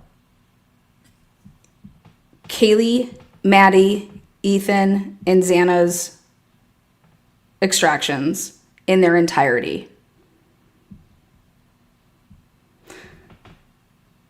And I have a feeling what's going to happen is you're going to have to submit like a $200 external hard drive, or you're going to have to like either send it there to them, or you might have to have somebody go and physically give it to them. And then they're going to have to literally drag all these file folders over on like an external hard drive like that.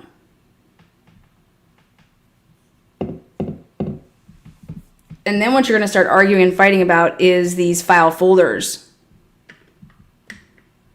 And what's the most important file folders? Because what you have Cy Ray saying right now, this is every reason you would need these documents because of what Cy Ray is claiming.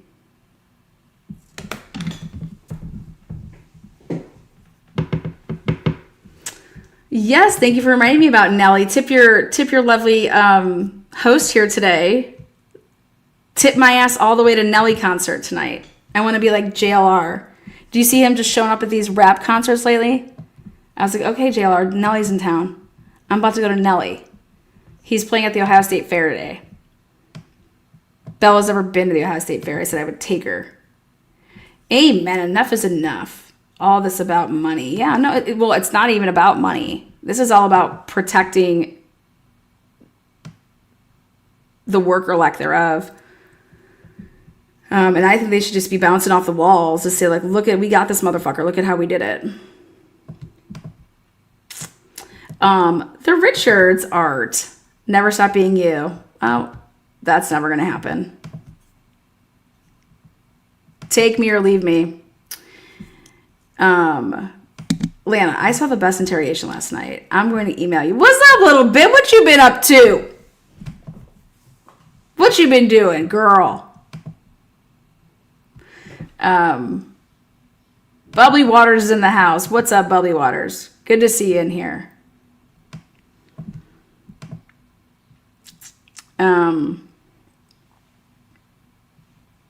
So this is pretty important. Now, the exemptions identified in the state's September 15, 2025 denial are legally inapplicable for the reasons discussed above. Because those exemptions fail as a matter of law, there is no basis for withholding any portion of those records. Any. Second, EWU respectfully requests that the court review those recordings in camera produced as Exhibit 1 to the James Declaration.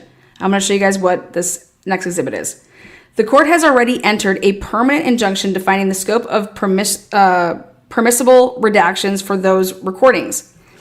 EWU requests that the court order disclosure consistent with that permanent injunction and direct the city to limit any redactions accordingly. Appendix B summarizes the redactions that remain in dispute.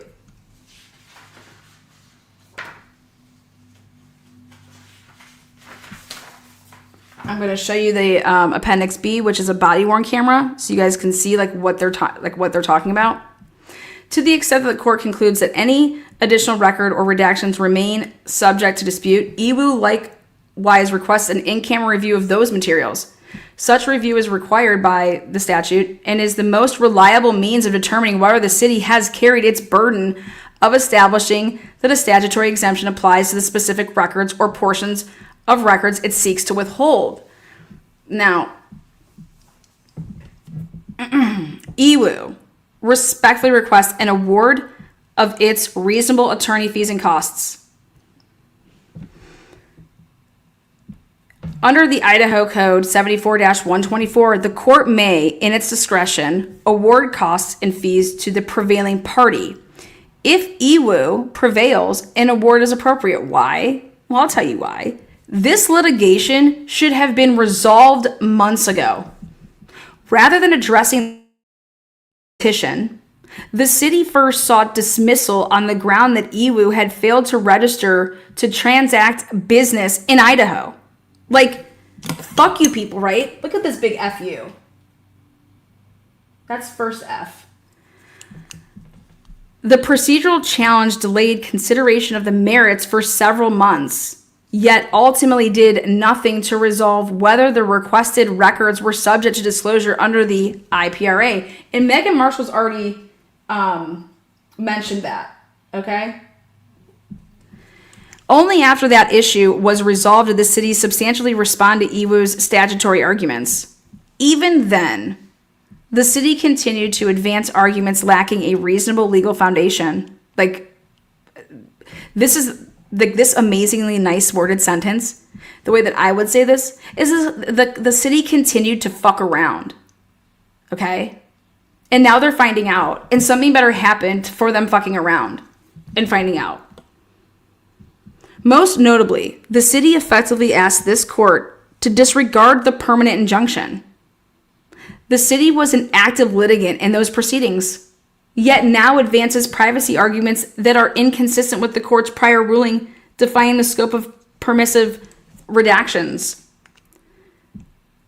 The city also relies extensively on FOIA authorities, including a specific exemption that was already rejected by the Idaho Supreme Court. It's like, you people knew. Like, this is so frivolous. They knew what they were doing. Because the city told them, do whatever the fuck it takes to get these not to be able to come out.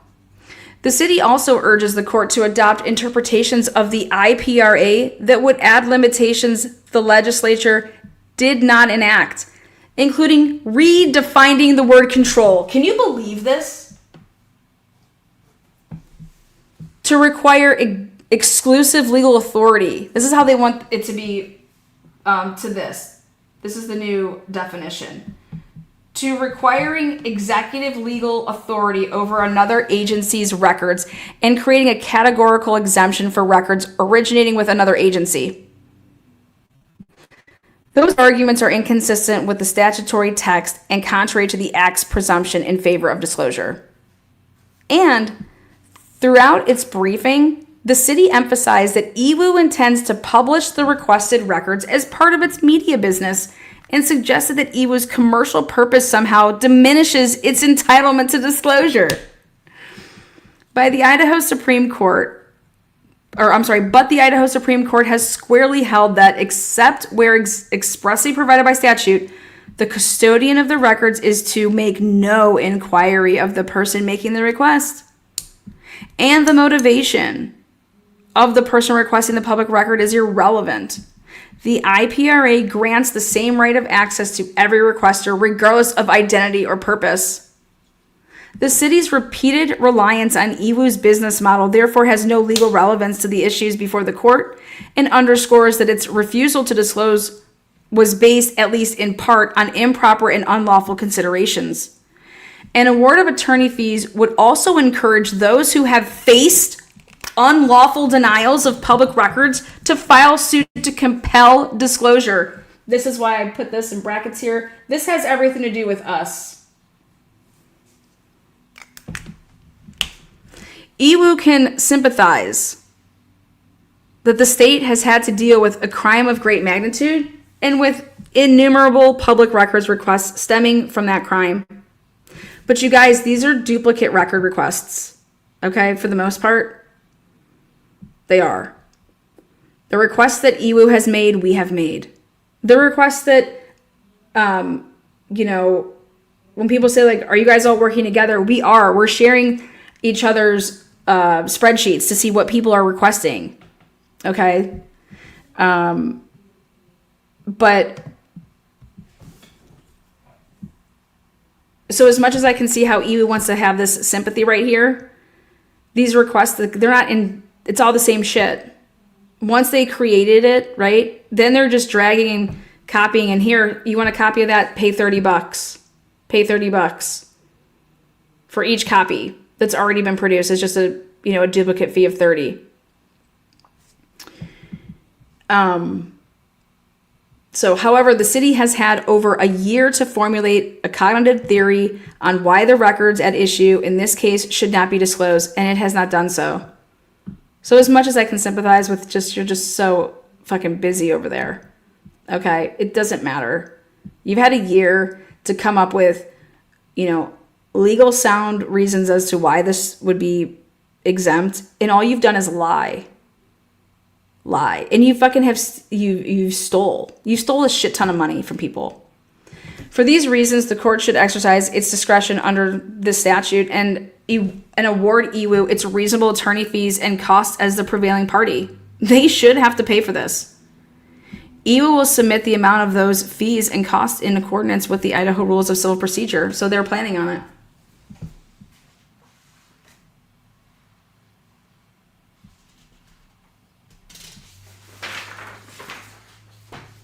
And then in the alternative, the court should award attorney fees under Idaho Code 74-116.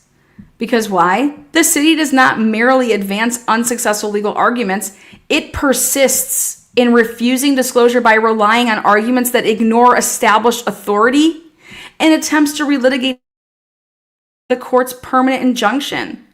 Under these circumstances, the city's refusal to provide the requested records was frivolously pursued. Yes, it was. Entitling EWU to recover its reasonable attorney fees and costs under this 74-116. This is so frivolous. It's ridiculous. It's not even, I mean, it is absolutely fucking, it's incomprehensible, the arguments that were made by Catherine Barrington and whatever that other asshole's name is. I mean, you look foolish, but this should just tell you how desperate they are. Conclusion: the Idaho Public Records Act begins with the presumption of openness. The city bears the burden of proving that any requested record falls within a statutory exemption. It has not carried that burden. I always say this here: do not burden shift. The moment that someone tries to start shifting the burden is the moment that you have them on the fucking ropes and you need to drill them. And that's exactly what's been going on in this entire case. Okay? The burden of who killed those 4 students is on the state of Idaho. And the media has done nothing but try to shift the burden onto, you're no longer innocent until proven guilty. You are guilty until you can prove your innocence. And it's disgusting. And it needs to stop. And it doesn't help when you have little prima donnas running around who are fucking experts and interfering. Okay? Not only do we have to worry about fucking the media, now I guess we have to worry about experts and them being professional.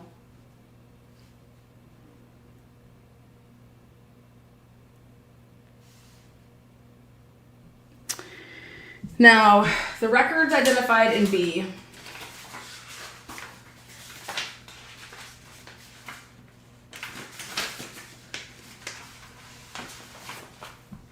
They take one example and one example only, and it's great because it's the example of Gunderson's body-worn camera. Okay? And so what it says here is that this is the neighborhood canvas, okay, Gunderson area canvas.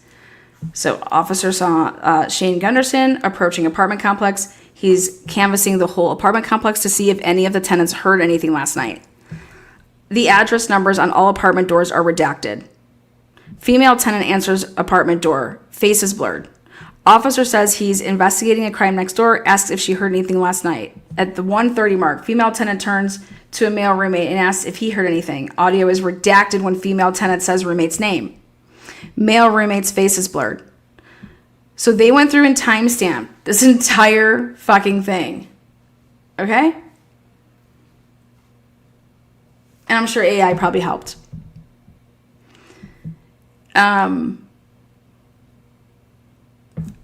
Let's go to the...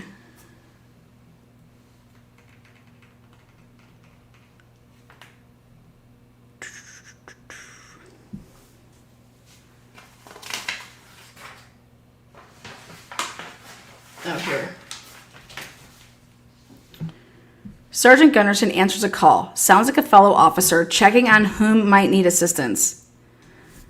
Two tenants walk by, faces blurred. Sergeant tells them he'll come back to their door.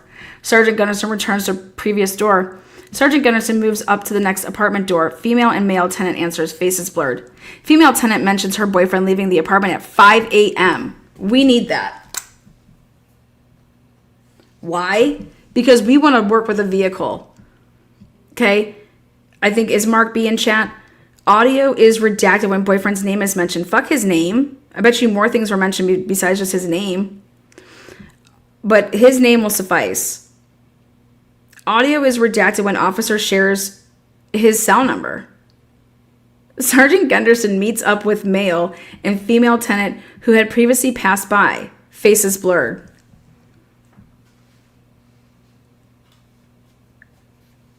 Begins with Sergeant Shane Gunderson walking up the street towards the crime scene. Video depicts him walking in and around the home with several other officers. License plates are redacted. 5 witnesses, roommates, ? Standing outside the home. Faces redacted. Okay, this is his body-worn camera on scene. 37 seconds. Gunderson enters home. Entered doorway of first floor. Blacked out. 2 entire doorways and rooms on second floor, blacked out. 2 entire doorways and rooms on third floor, blacked out. Audio redacted for a moment, unclear why. Gunderson calls Tyson Barrett and reports 4 deceased. Audio redacted from Gunderson's phone call. Presumably, he's explaining to Barrett what he's seeing in the blacked out rooms.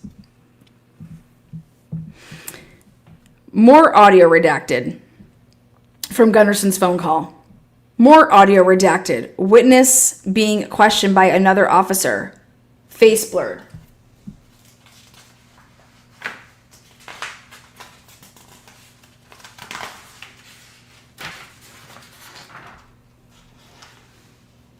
This is what they're challenging. Officer mentions something about blood leaking out of the sink, and then audio is redacted.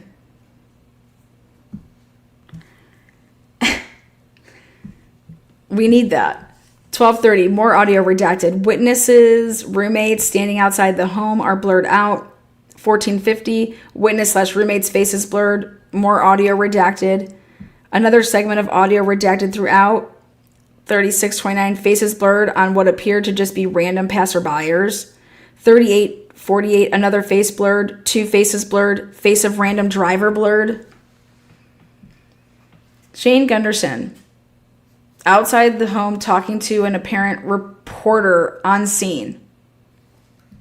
Faces blurred of apparent reporter and other passerbys. 2:55, faces blurred of individuals providing security footage. Shane Gunderson outside the home talking to the group of witnesses/roommates outside the street. Faces of all witnesses are blurred. Audio redacted while speaking to them. Audio is redacted for nearly entire video.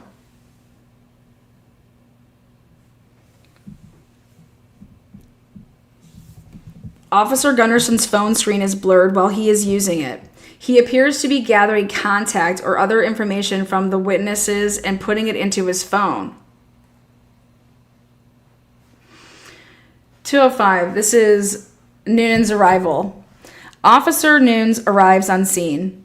appears to be one of the first police officers there and meets with witnesses who walk him into the home and show him the crime scene. Witnesses' faces are all blurred throughout the video. 3:40. Audio is redacted while Nunes is in one of the rooms with the victims. Audio is redacted while Nunes is in another of the rooms with the victims. 10:30. Audio is redacted. Nunes speaking with first responders appear to be paramedics. Nunes starts talking to the witnesses outside the homes. Faces blurred. Most of this audio is not redacted, including when one of the witnesses talks about what she saw that night.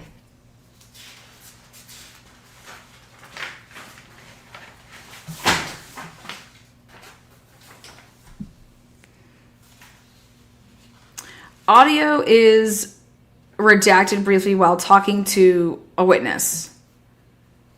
Audio is redacted briefly when one witness asks, "What's going on?" 14:16. Audio is redacted while witness gives identifying information to Nunes. 14:59. Audio is redacted sporadically while witness answers Nunes' questions. Most redactions appear to be related to witness names and descriptions of the interior of the home. Lots of audio is not redacted, including witnesses' description of events when Koberger was in the home and when she saw him in the hallway. Nunes starts speaking with other witnesses. Lengthy redaction of audio, unclear why. Nunes starts asking questions of another witness. Audio disclosing witnesses' identification information, all redacted. Much of other audio is not redacted, including witnesses' description of events. 45:33. New witness arrives. Some emotional reactions can be heard, and then audio is redacted for a long time. Smith. Officer Smith standing guard in kitchen. Same blacked out redactions of victim's rooms. Audio redacted whenever Smith is in the rooms explaining what he's seeing. 14:26, yeah, that especially Dylan's. 14:26, Smith talking with another officer. Audio redacted sporadically throughout the conversation. Unclear why. Part of the conversation appears to involve police's theories about what happened. Sure does. More sporadic audio redactions as officers discuss sequence of events. Yep, we need to hear that. Officer interviewing neighbors in the area. Entire doorways of neighbors' homes blurred out so you can't see the people or their faces. Audio redacted whenever neighbors giving their identity information. Officer meets witness outside and interviews her. Faces are blurred. Same for 8:30. 9:20. Officer enters a neighborhood home and interviews several residents. Entire interior of home is blurred out, including residents he speaks with inside. Officer speaks with a person in a vehicle. Face blurred and audio redacted when she gives identifying information. Snyder. Officer speaks with a witness who asks, "What's going on?" Face blurred and name redacted from audio.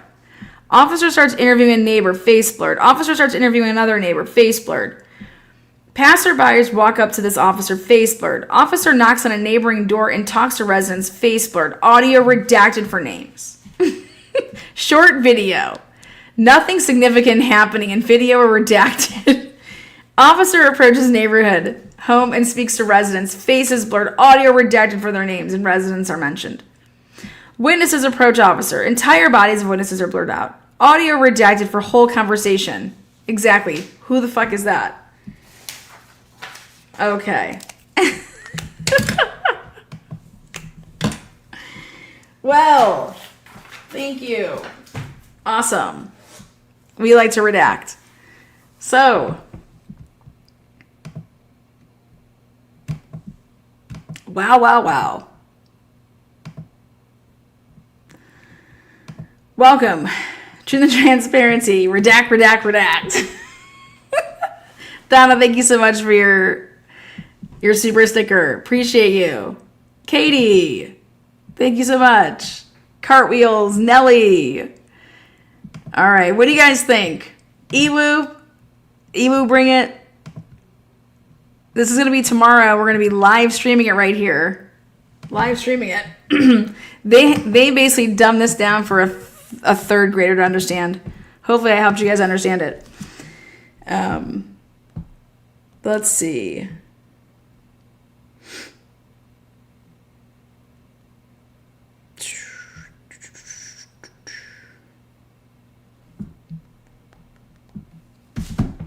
Wow. Popcorn ready.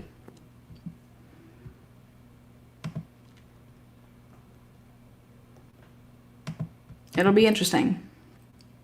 You can thank the city attorney. You can thank Bill Thompson.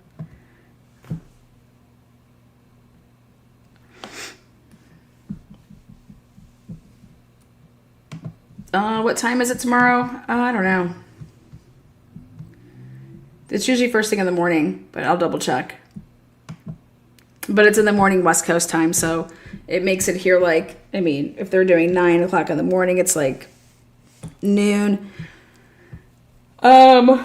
Let's see. Okay. I'll put up a thing. I'll put up a post for it and everything. Now, I wanted to point out something that, okay, so let's go to this right here. Hey guys, thanks so much for checking out.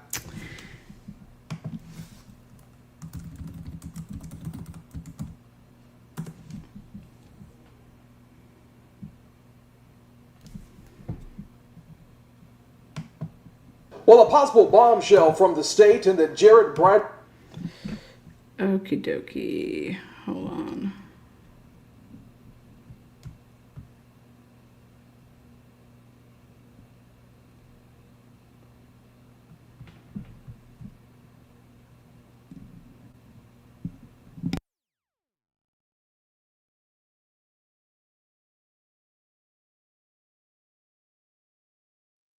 Bridegan murder case. Could more people have been involved in the alleged killing? Bridegan was shot and killed in Jacksonville Beach in 2022. State prosecutors say tonight they have evidence to make them believe the accused hitman, Henry Tenen, did not act alone the night of the murder. Bridegan's ex-wife, Shanna Gardner, and her now estranged husband, Mario Fernandez, are accused of hiring Tenen. All three have pleaded not guilty. Our Biljana Garland was in the courtroom when prosecutors spoke about this apparently new evidence, Biljana. Today's hearing is about what evidence would be allowed in trial when that comes. But there was one moment that stood above everything else, and that was when prosecutors dropped a detail that now changes the way and what we thought about the night that Jared Bridegan was killed. For more than 2 years, prosecutors have said Henry Tenen was the gunman who carried out the deadly ambush. The state's theory has been that Tenen placed a tire in the road to force Jared Bridegan out of his car before shooting him in Jacksonville Beach in 2022. But in court Friday, prosecutors revealed new information, saying they believe multiple people were involved. We also have overwhelming evidence that there was a conspiracy in this case. We know that multiple people were involved. When the victim was killed, there's a person that fled on foot and a person that fled in a vehicle. We know that Henry Tenen left his DNA behind on that tire, and that we know that Henry Tenen was not driving the pickup truck that fled the scene. Prosecutors did not say who they believe was driving that truck, but they argued the new information supports their claim that this was a larger conspiracy. And we know that the defendant, Mario Fernandez, has a connection with Tenen based on the relationship of being landlord-tenant, but also their communications between each other. So we know that they have communicated in the days, weeks, and on the day of the particular crime and afterwards. Fernandez's defense pushed back strongly against the state's claims. His attorney argued prosecutors have changed their theory of the case after dropping the conspiracy charge against Fernandez last week. The defense questioned the credibility of a potential witness, a jailhouse informant, who claims Fernandez made statements about the alleged plot. They also argued the state has not shown enough evidence connecting Fernandez to an agreement to kill Bridegan. A separate hearing also addressed evidence involving Shanna Gardner, Bridegan's ex-wife and Fernandez's estranged wife. Gardner's defense team is pushing to include information about the phone of Bridegan's widow. The defense says it could be relevant to the case. The judge says she will need to review that argument further before making a decision. Okay, guys, so this is Jose Baez, Diane Menashe representing Shanna Gardner. This kicks off next week for jury selection for Mario Saldana. They are trying everybody separately, okay? And so the first person that's going to be tried is Mario, okay? Jesse Dreisler is his attorney. And then after Mario Saldana is tried, they said it's going to be a 2-week trial. Shanna Gardner, who's being represented by Diane Menashe out of Columbus here, and Jose Baez. Everybody knows Jose Baez. Well, we have been covering this case since 2023. I told you all that Henry Tenen was not the shooter, okay? And that there was more than one shooter at that night. And Henry Tenen is not either one of them. The fucking state comes out last week with this new bombshell and fucking says exactly what I've been saying, minus one thing. They're like, yeah, there were more than one person that was actually there involved in the shooting. It's like, wait, excuse me? What? But you're still going to try to say that Henry Tenen was one of those people because you said that his DNA is on a tire? That is his truck. His DNA would be all over the freaking vehicle. If he let somebody borrow his truck because they borrowed his truck, Henry Tenen's DNA at the crime scene does not mean that he is involved in the fucking crime. And I've been screaming this because they railroaded this black man, okay? And so I don't care that Mario Saldana contacted Henry Tenen. I don't care about that. And I don't think the jury should care either. And they shouldn't care that Henry Tenen's DNA is on a tire, that if his vehicle was used by somebody that borrowed his car, it does not mean that he knew what anything was going to happen here. But what you should ask yourself is why the state knew all of this years ago and used horrible tactics to frame an innocent man named Henry Tenen. They were like, Henry Tenen, we know that you did this. You're the shooter, blah, blah. They arrested him back in the day on a stupid traffic stop that wasn't even legit. And then they put him in jail and made him sit there. That therefore trying to get like the, you could say the bad actors and this conspiracy to like talk or whatever. It didn't happen, minus the fact that Henry Tenen was roughed up by the prosecutors and went in there and said, listen, we're going for the death penalty. But if you tell us that Shanna Gardner and Mario Saldana hired you to pull this off, we'll give you 15 years. You testify against them and they'll get life. That's some fucked up shit. That's some fucked up shit. He didn't even know what occurred, so he couldn't give like a true confession. So we got the jail calls of Henry Tenen, and Henry Tenen isn't confessing to shit or anything like that. He's being told, hey, they just did a big press conference and they said that you confessed to being the shooter and that you're going to testify to against Shanna Gardner and Mario Saldana. And he's like, oh, is that right? Like, news to me. Oh, I'm the shooter, huh? Okay. And they kept this man out of a courtroom for over 2 years because this man was like, I'm not taking the plea deal. I don't want to take it. I want to recant all this stuff because I didn't shoot Jared Bridegan. I didn't kill him. But you guys basically said that you're going to say all this stuff against me and you guys have my DNA and you guys are going to threaten me with the death penalty. So of course I say, I don't want that to happen to me. Fine, sure. I'll tell you, I'll say whatever you want me to say. And this is what needs to stop in our country. This is what needs to stop. And so what happens? Oh, a year ago, Henry Tenen's like, I need a new lawyer. This guy's been colluding with the state. I want to recant all my stuff. I gave all false, like, he hadn't been sentenced yet. Why are you waiting to sentence this man? Usually when somebody admits to doing something like this and they confess and blah, blah, blah, they are sentenced and then they're going to then testify for you in the upcoming proceedings. They did not bring this guy into a courtroom because they knew he was going to blow the whistle. Isn't that wild? So here we're covering it. And whoop, whoop, whoop, whoop. Those of you guys that do not know the case, here is just a little quick 101.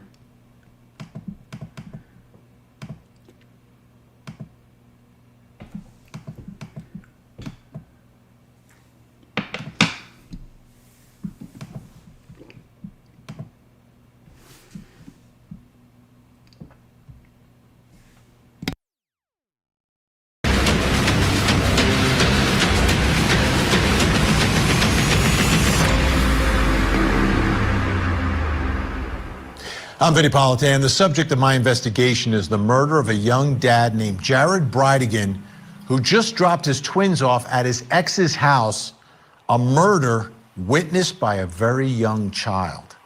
Here's the story. On the night of February 16, 2022, loving father Jared Bridegan was ambushed in a dimly lit Jacksonville Beach neighborhood after dropping off his twins. A tire mysteriously placed in the road forced him to stop. Seconds later, he was gunned down at close range in front of his terrified 2-year-old daughter. Okay, so I want to show you guys what I created back 3 years ago. We need Hector for this.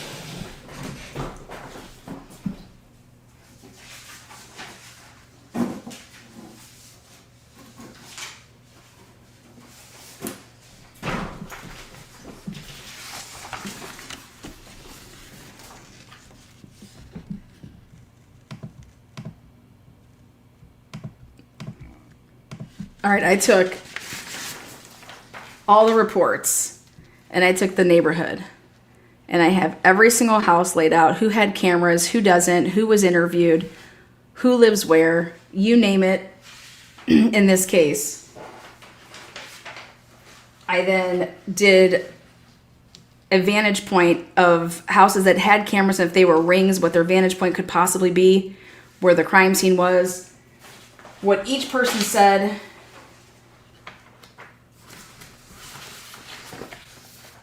You name the area, you name the street over here, went through all of it.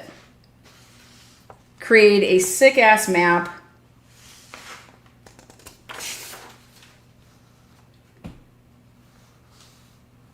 Of everything that the government's relying on.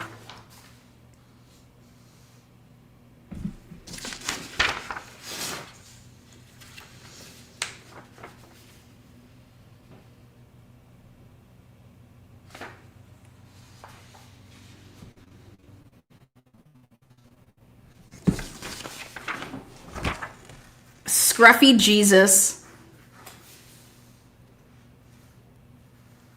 All these people, everything. I went through every part of this discovery like a crazy person.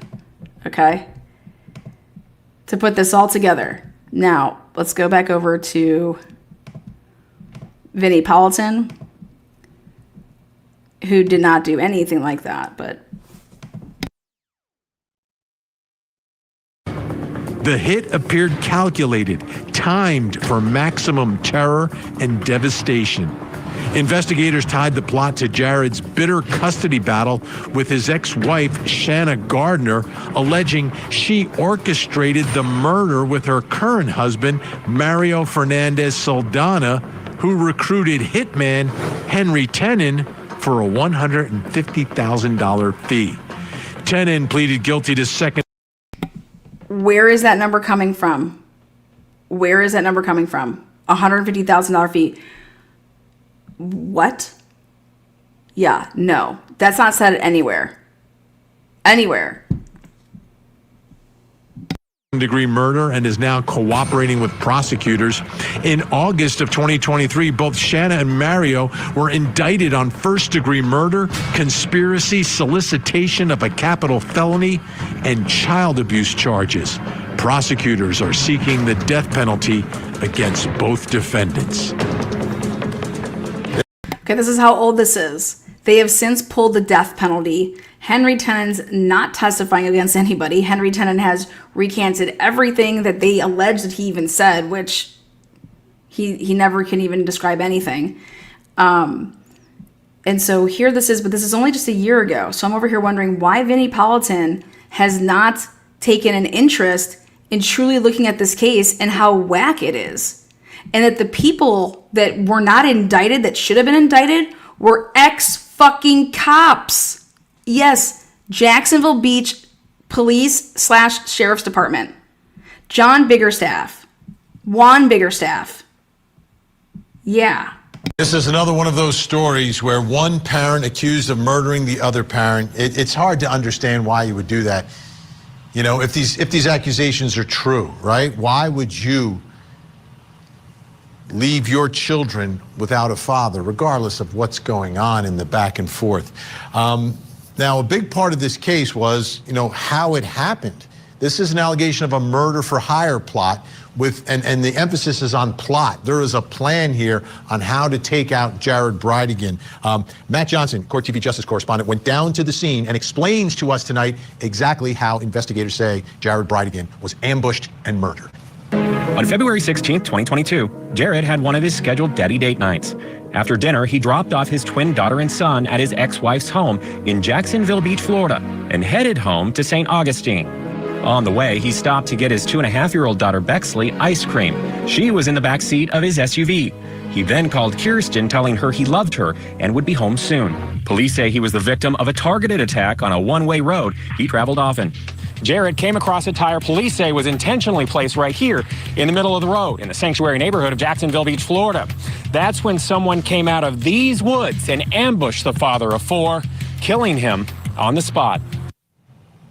Now, this is the tire that investigators say was in the middle of the road.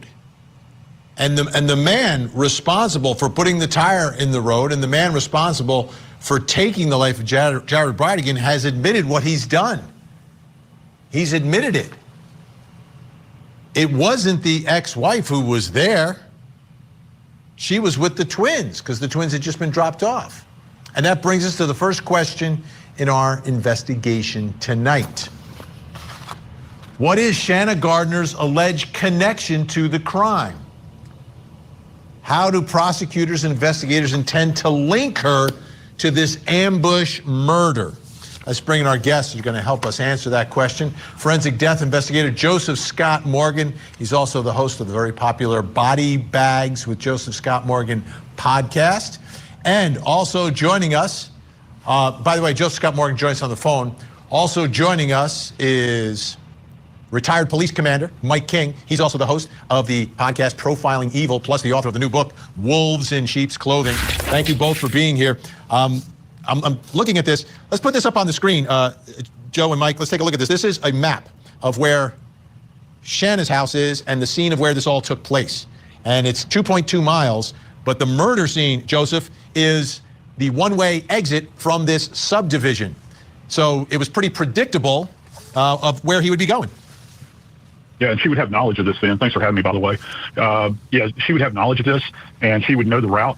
In military terms, I think that if you had a tactician on air with you right now, they would refer to the spot as a choke point. That means that you cannot get past this particular spot in the road without driving on the shoulder. Remember, it's kind of brushy over there, maybe a little bit swampy.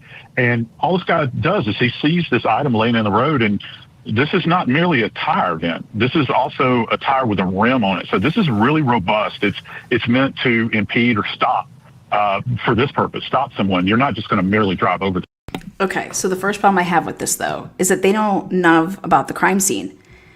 There is blood. Okay, there is blood, and the shots are inside the car. Okay, so if the whole purpose was to get him to, stop, get out, and go move this tire. Jared Bridegan is being attacked while inside the vehicle. Every single gunshot, there's 4. 2 shell casings from, a PPU, and 2 from another, I don't know if it's Winchester, it's another brand, Federal maybe. And so immediately I said, oh, that's interesting. I wonder if there was 2 shooters. Immediately, because the one gun had, the 2 types of bullets and the other one had the other types of bullets. But everything with the shots came when Jared was in the vehicle. There's blood in the vehicle. And then Jared's laying right outside the door on the ground.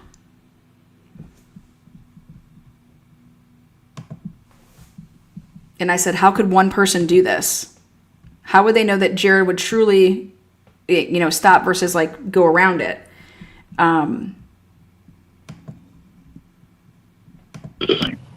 Now, Mike King, I want you to take a look at this. Take a look at the key players in all of this, in this alleged plot. Henry Tenen is the admitted killer, okay? The man on the left. This is the one who took Jared Bridegan's life.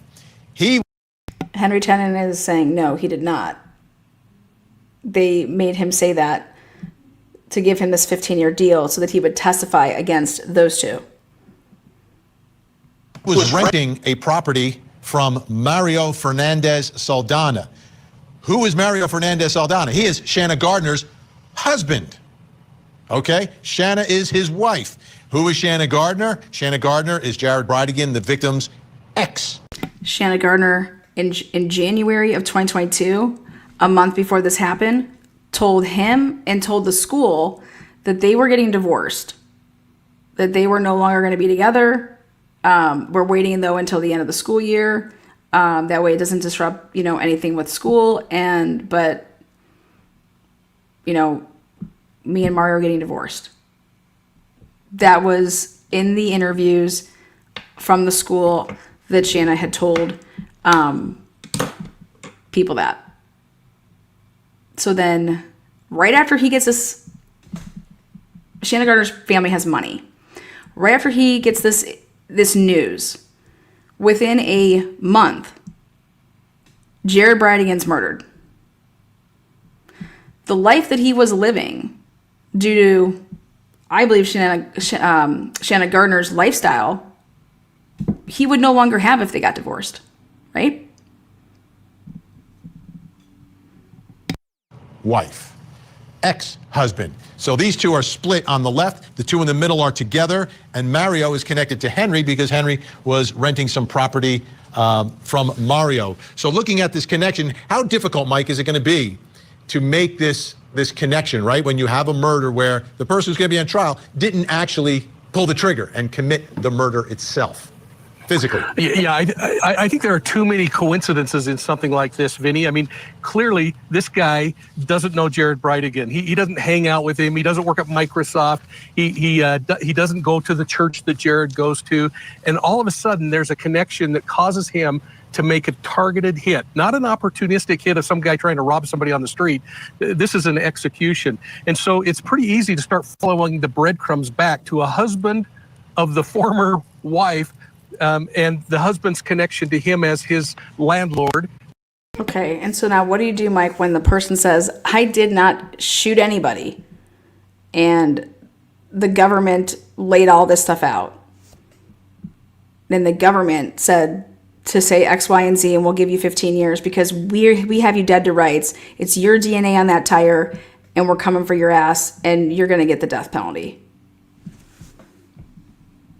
And then, of course, as law enforcement started digging into it and finding evidence that supported the fact that there was a lot more than just a relationship, that he lived in the same building that was owned by Shannon's husband, but that Shanna's married to the guy who somehow is tied to the eventual trigger man. And I don't think it's going to be that big of a jump for the prosecutor to get a jury to start nodding their head that, yeah, there's a direct connection, and it goes back to Shanna, because the husband, he's just in the middle and helping things happen, but she's the one that was having conflicts in the separation, in the management of the children, in custody issues.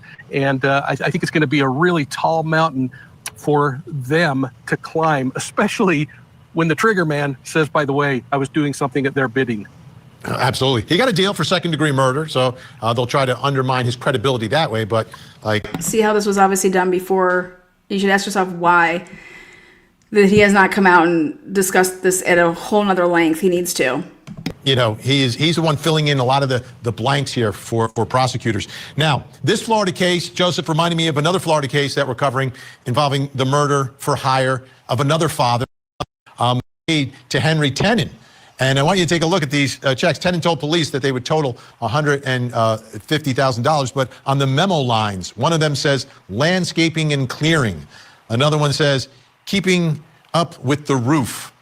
And then another one says Kickstarter, good luck, allegedly for a new business that they were investing in. Did you hear what Vinny just said? Allegedly, he's going to testify that those were all going to be totaling up to $150,000. So let me get this straight. We're committing hits by writing checks? Are you people fucking high?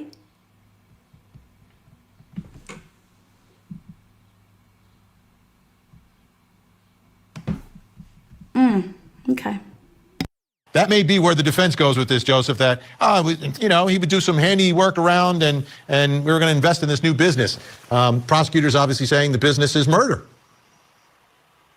Yeah, they've entered into this criminal, and let's face it, I mean, it's a criminal conspiracy at this point in time. So you have to go back and look at the history of how many other times, I think, from an investigative standpoint, how many other times have these individuals paid each other or paid one individual with a check, and how much in the past? Why all of a sudden, this? Okay, so this is what I believe. I believe that Mario Saldana paid Henry Tenen to get rid of his truck that Mario Saldana borrowed. Okay?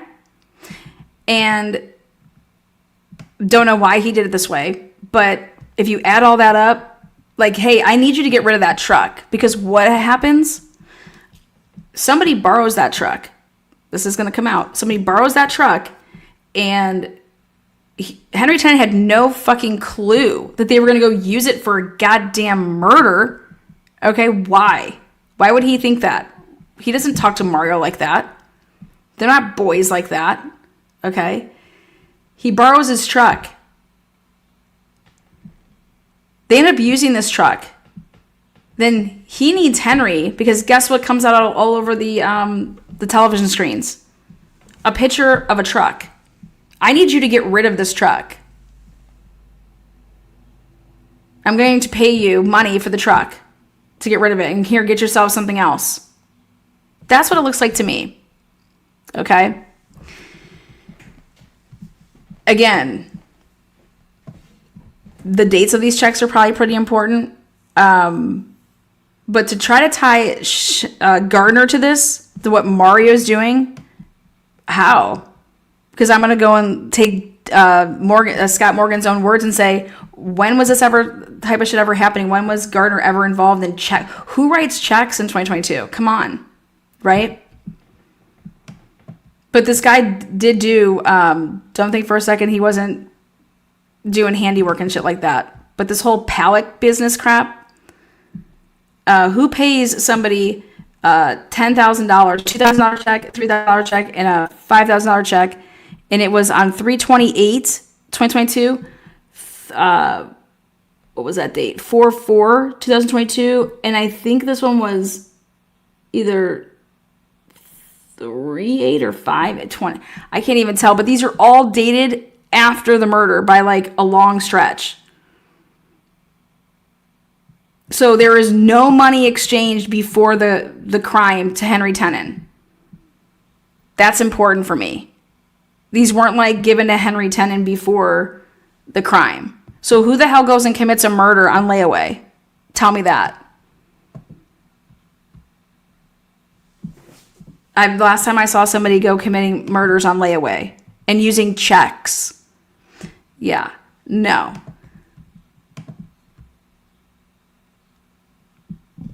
huge amount of money, has fallen into this guy's lap, or what has been promised, as it's turned out, that was going to fall into his lap. I don't understand that, and I think that that's going to be one of the pieces to the puzzle here, Ben. And also the point of origin of these checks. Whose accounts are they drawn off of? Who signed them? This sort of thing, and that's going to tell the tale. I think that it's going to be really, really difficult. They can say all they want that this is a business arrangement, but I'd have to look at this perpetrator, the trigger puller himself, and ask the question, what kind of business acumen does this guy actually have? What kind of track record does he have? And that's going to play into this as well. Yeah, let's take a listen to Detective Chris Johns from the Jacksonville Beach Police explain. Yeah, let's listen to Chris Johns because he's about to get destroyed on the stand. He lied a lot. Meaning what investigators believe those checks were actually for. And in the subject line, it says, Kickstarter, good luck. Can you describe for the court, based on your conversations with Mr. Tenen, what this check was actually for? Mr. Tenen stated this was the first of many payments that was supposed to be an investment into his pallet company, which was actually payment for a homicide. Yeah, so Mike, you've got the monetary connection is a huge one. If you're talking about murder for hire plot, that to me, that's always the crucial piece. There has to be a payment. People don't do this stuff for free. Exactly. And I think there's a huge amount of pre-planning that we're starting to see in this thing. I go back to the description Joe Scott was giving a few minutes ago as you had that map up there, and the fact that to the west of... The state of Florida does hereby give notice to the defendant in this case, Mario Enrique Fernandez Aldana, pursuant to Florida Statute 78204B, that the state of Florida intends to seek the death penalty for first-degree murder charged in this case. The applicable statutory aggravating circumstances as set forth in Florida Statute 921.141 are as follows. Subsection B, the defendant was previously convicted of another capital felony or of a felony involving the use or threat of violence to a person. Subsection F, the capital felony was committed for pecuniary gain. Subsection I, the capital felony was a homicide and was committed in a cold, calculated, and premeditated manner without any pretense of moral or legal justification. It doesn't get any more serious. We're talking about a death penalty case here against the two defendants. That team, right? You're going to have the opportunity if you have those unlimited funds, right? It's not unlimited, but $300 million a year in revenue. You're going to have some cash laying around to get the investigation that many defendants don't necessarily get. How much of a game changer do you believe it could be? Massive game changer. Having an unlimited investigation budget in a case such as this allows for, PIs, in-house investigators to go. And what does Jose Baez go and do? He goes and retains our girl from Columbus, Ohio, Diane Menashe. Diane Menashe. What is she queen of? Well, fuck, she doesn't lose. Her win-loss record in trials is over, I think it's something like 90%. Okay, 89, 92%. We're talking murder. We're talking trials. As a defense attorney, to have that type of win rate, holy shit. Diane Menashe, Jose Baez, they've done this before in 2022 with a doctor out of Columbus. Again, Jose and Diane Menashe have done cases before. But you want to know why Jose went and got her? Not only is she one of the best in the country, but what she's significantly amazing at, which is preparation and timelines. Diane Menashe will crush you with her preparation in cross-examination of whatever is her portion that is assigned to her and what type of role she has. Her timeline and her ability to talk to the jury is... And she lays it out in layman's terms, but she explains timelines and that what they are saying, and especially with what the Jacksonville Police Department says that they went and did, and how they just miraculously found a matching tire to match the one that was on the ground at Henry Tenen's house. Like, where did this miraculous tire come from that was in a truck that was placed over on some frickin' back alley house, miles away? How did it end up on the front lawn? How did it end up on the side of the house where then police would show up that same day and, want to interview Henry Tenen? Do you want us to take this, tire off your hands? The shit that's going to come out in this case and how the government, and what they did in this case and what I believe they do in other cases to get the person that they want is extraordinary, Why couldn't it be that Shanna Garner does not know anything about this? And that Mario Saldana did whatever he did with his little homeboys because he didn't want to lose his cush lifestyle. That's not possible. That's not possible at all. But yes, is she in a position that she has money to go out and get all this stuff? Mm-hmm. Sure. He went out and got one of the best. So I'm curious to know Diana Nash role in all of this, because I feel whatever part that she takes on, she is going to hit out of the ballpark. I mean, literally out of the ballpark. I've went through every single police report in this case. I've gone through the entire ATF 250 pages, which deals with all, this case is going to be, it's all cell phones. This case is all about cell phones and timing advance records. AT&T, baby. This case cannot put Shanna Gardner ever speaking with these people, cannot put her at the crime scene, cannot do her, knowing Jared's routine and who would have known that. How do I know which way Jared takes home when I'm home myself every time that he drops the kids off every other Wednesday when he goes on his date night? The daughter or the son is going to have to testify to the fact that mommy's always asking me what route, but how would they know because they're already dropped off? The level of illogical shit that nobody is talking about pisses me off in this case. Okay? But Mario Saldana has way more to gain than Shanna Gardner has to gain. Because their little divorce shit was that they got divorced 7 years ago when this had happened. Okay? And to bring in text messages from 2015 and 2016 on a 2022 case, that's absurd. That's absolutely absurd. Whoever goes through a divorce, you're going to have text messages, I'm sure, that are out there that are absolutely horrendous. Okay? Think about that shit coming up into now you want to get blamed for murder because off of that. That's wild to me. But if you have evidence that shows that she did this pre-planning and plotted this man's murder, and that, hey, but it's a little ironic to me that she's planning on divorcing this dude, and then literally within a month, Jared Bridegan's dead. Looks like someone doesn't want to lose their cush lifestyle. Okay? And was Mario looking at it like, if I go ahead and kill Jared, then she can't divorce me because we'll never be able to testify against each other. She won't be able to testify against me if we're married. And I'm going to sit here and reap all the benefits because I'm going to hold it over her head for the next however many years. Do you want me to just go tell the police that you did this and blah, blah, blah? I could only imagine what type of manipulation and power that would have over then Shanna Gardner. So you have to know who you're dealing with here. Is this somebody that saw an opportunity and seized it?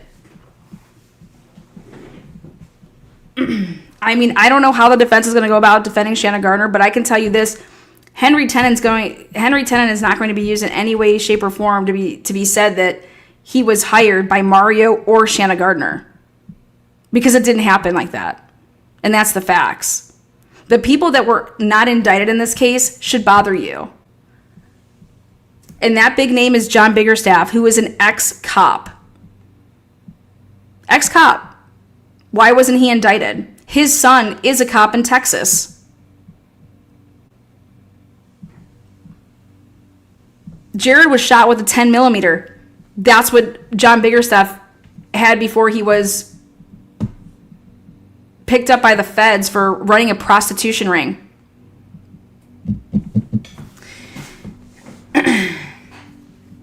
Nobody wants to talk about any of this shit. Nobody wants to talk about, hey, wait, there was a cop involved in this? Yeah, an ex one. That's who should be indicted as a co-conspirator if you're talking about a conspiracy. You would have to be talking about Mario Saldana with his little friends. And they were swingers. And the guy that I'm talking about, Mario Saldana, was banging his wife and they would record it and take pictures because they were swingers. Wait, Lana, that's going to come out. Hell yeah, that's going to come out in court. This case is going to be absolutely fucking amazing if you want to talk about the law. If you want to talk about should somebody be charged and found guilty because of my association that I married this man. I'm married to him. That should allow you to go get search warrants on me. Shanna Gardner went to the police and talked to the police without a lawyer. Why did she do that? Why is she? I mean, they knew that she was prime suspect number one when this would have happened.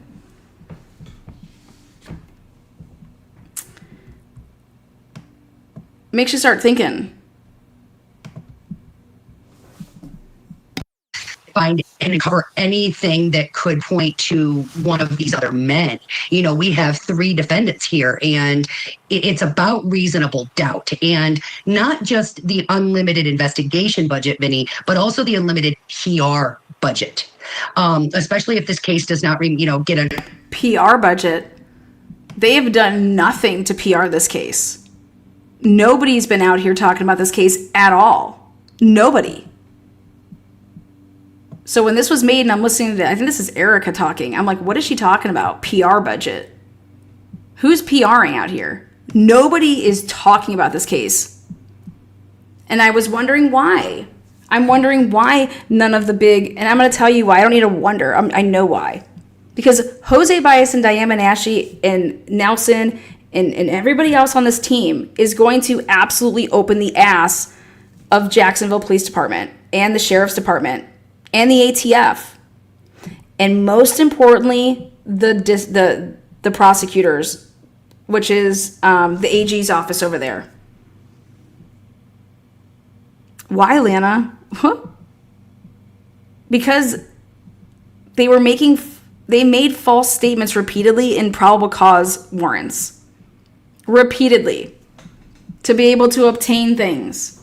And then you're putting together this circumstantial case. And then when you start finding out that, oh wait, the AG's office is having meetings with people and not recording them, and people are all of a sudden who were witnesses that said that they didn't see anything or nothing like what they said that they saw, then all of a sudden after talking to the AG's office, wow, they're now talking about they saw a black man in a truck. The fuck out of here. Oh, well, we didn't record that interview with that person that we had down at the AG's office though. Excuse me? That's like one of the most important witnesses in this case. Because when I break down all the cameras and where people were and what they could have potentially saw and how they could have potentially saw it, a lot of questions are going to come up. A lot. Because you can't see shit. Because right where that was created and right where that happened, Ring cameras may have picked up a sound, but you're not seeing things. The stuff that they're about to say that's been alleged pre-trial, it's all bullshit. And anybody that would actually do a map can figure that out on their own. And I'm just so sick and tired of the government lying. There's some type of a gag order and it's a free-for-all. Baez, I mean, come on, he's the ultimate guy and the ultimate guy when it comes to being able to pull off an unexpected verdict. So I expect him to employ a PR agency who will go out and let me give you an example. When I searched on Shanna, I didn't find so much initially as a woman. Maybe it was my algorithms, but I was pointed not to her family's wealth, but her entrepreneurial wealth. Her independent wealth, her skincare line, her acting career, all of that stuff that she built. Her acting career? What are you talking about? Shanna Gardner, the actor?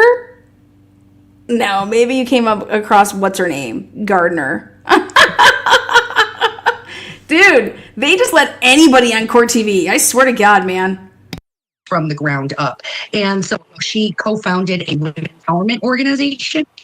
There is a website, all of her dealings with nonprofits. I believe that PR effort has already begun and will continue to get larger. And Mike, what are your thoughts here? It's a death. Shanna Gardner started a nonprofit for wait, what? Penalty case. There's a lot that goes into preparing for that. And reference to the death of Jared. What direction does this conversation take? It's essentially just more about ways that Starter is unhappy with Mr. Bridegan, that she would like for him no longer to be alive, stating, hey, look at this. July 17th, 2016. Look at the date of these text messages. Text messages between Kim Jensen, who's in the green, and Susan Lee. This was never disclosed to the defense prior to this hearing. Susan Lee, they didn't even know that they interviewed Susan Lee. Okay? Susan Lee's like 50 or 60. Kim Jensen, same thing. They brought these people in and tried to say that we are going to bring you in for conspiracy to commit murder. First degree murder, you're looking at the death penalty. Okay? What? Wait, what? Yeah, you were conspiring back in 2016 to find a hitman for Jared. The fuck?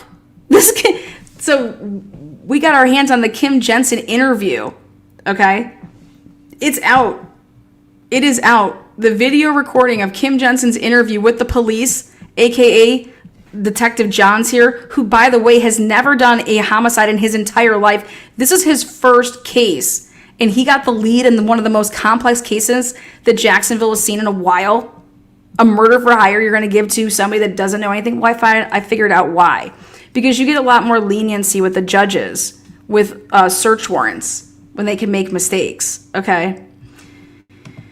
But yeah, this is between two women who were like stay-at-home housewives, allegedly conspiring back in 2016 to find a hitman when they're talking about funeral potatoes. And hey, do you have a man that can make somebody disappear? Because one of the person's husbands is black. And it's been a long-running joke that black people, oh God, look out, they're just so gangster.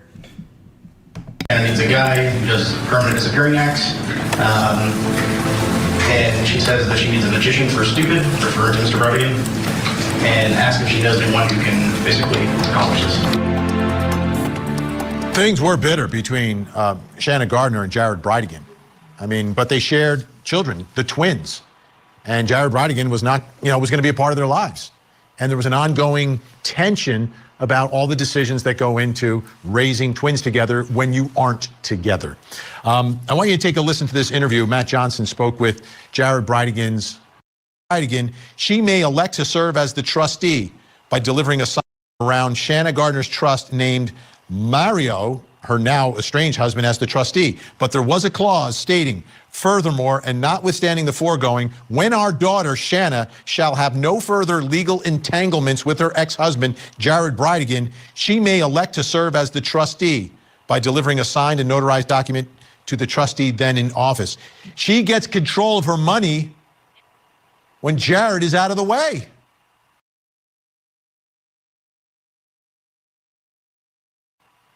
Why didn't she put in for that then? This is when there are no more legal entanglements, when they're not in court. You want to know why? Because Jared was coming after the family's money. Are you fucking high? I cannot wait for all of this shit to come out, because it is one thing. Go get these people, okay? Go get them. If they committed the murder, they should fucking spend the rest of their lives in fucking prison, okay? But this shit right here, this is a fucking lie. This is an absolute lie. Anybody that knows how divorces go, okay? Anything that would ever be in your name, if it's a gift and it's in your name when it happened and you're married, who do you think gets? Everybody gets half of everything, right? Yeah, well, these trusts that we have, we need to make sure that, hey, these are going to the kids, these are going to Gardner, because guess what? Wait till it comes out. They talk about money and who was the person that was really, when you want to say frugal or when you want to say like gypping people around here, Jared wanted all the money. Jared left and went to Utah right after the divorce. Yeah.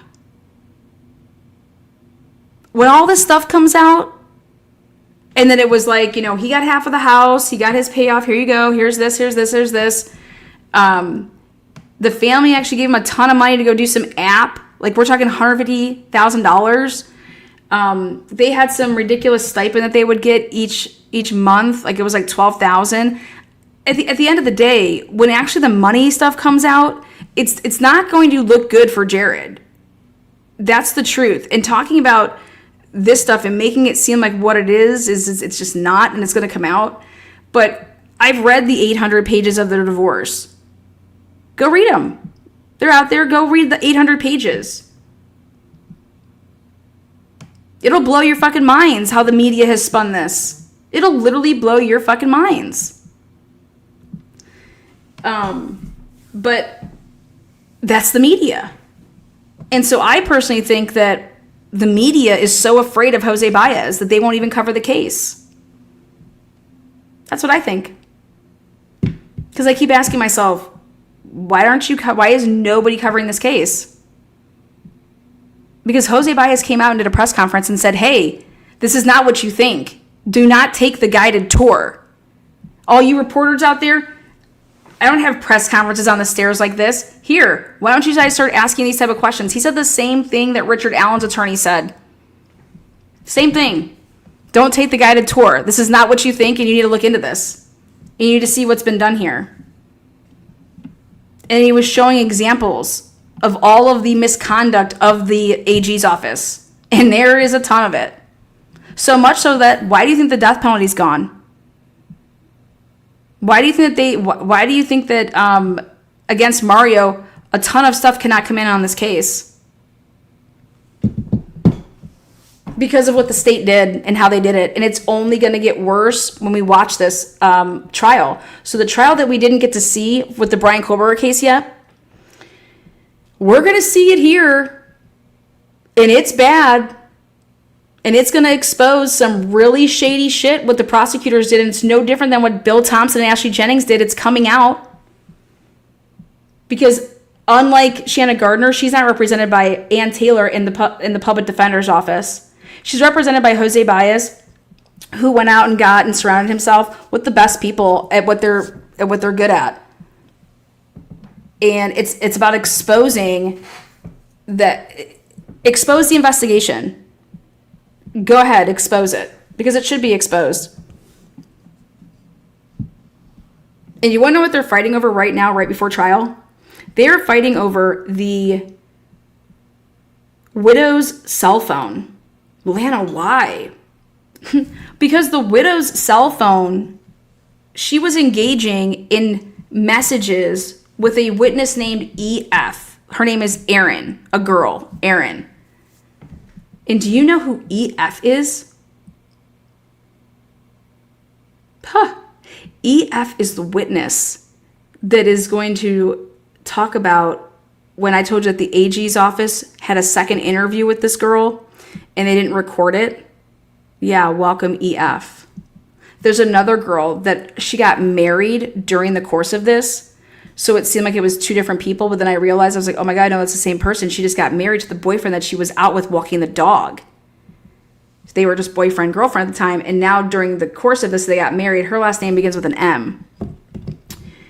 And her description of everything changed after talking to the AG's office again. No different than EF. And EF is in text messages, Snapchat messages with the widow. I think that's kind of important. And you know who's going to make a name for themselves in this case is Mario's attorney. Yes, Jesse Dreisler. He has been fucking rocking this case for his client. And in fact, I think that they should have won on a couple things that they didn't with the suppression of the some of the Google shit. But here nor there. I'm interested in her phone communications, what she was saying to people, including the kids. Yes. Yes. And let me tell you something. Think about it. Put yourself in her shoes for a second. You know, if a friend calls me and wants to talk about what's going on, okay? They were doing stuff on purpose to tickle the quote unquote wire, okay? And if I say something like, hey, I'm not going to talk about that. Why? Because anything that I say, they're going to somehow twist it up. So me going and saying, oh, I have to go get a burner phone because I want to talk to my sister without somebody listening to it.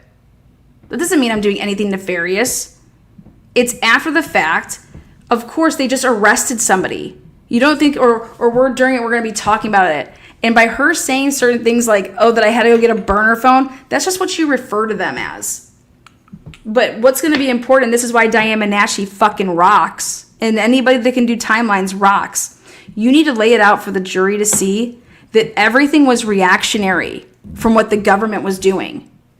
And what the government's going to try to show is they're going to erase the movements that they made in order to get Shanna Gardner to do something. Like, why would Shanna Gardner message Mario? Because y'all arrested Henry Tenen, and it came out over the television, and it said that Henry Tenen was Mario's tenant. So don't you think, I don't know, hey Mario, what the fuck is going on? I think it would be weird if she didn't contact him.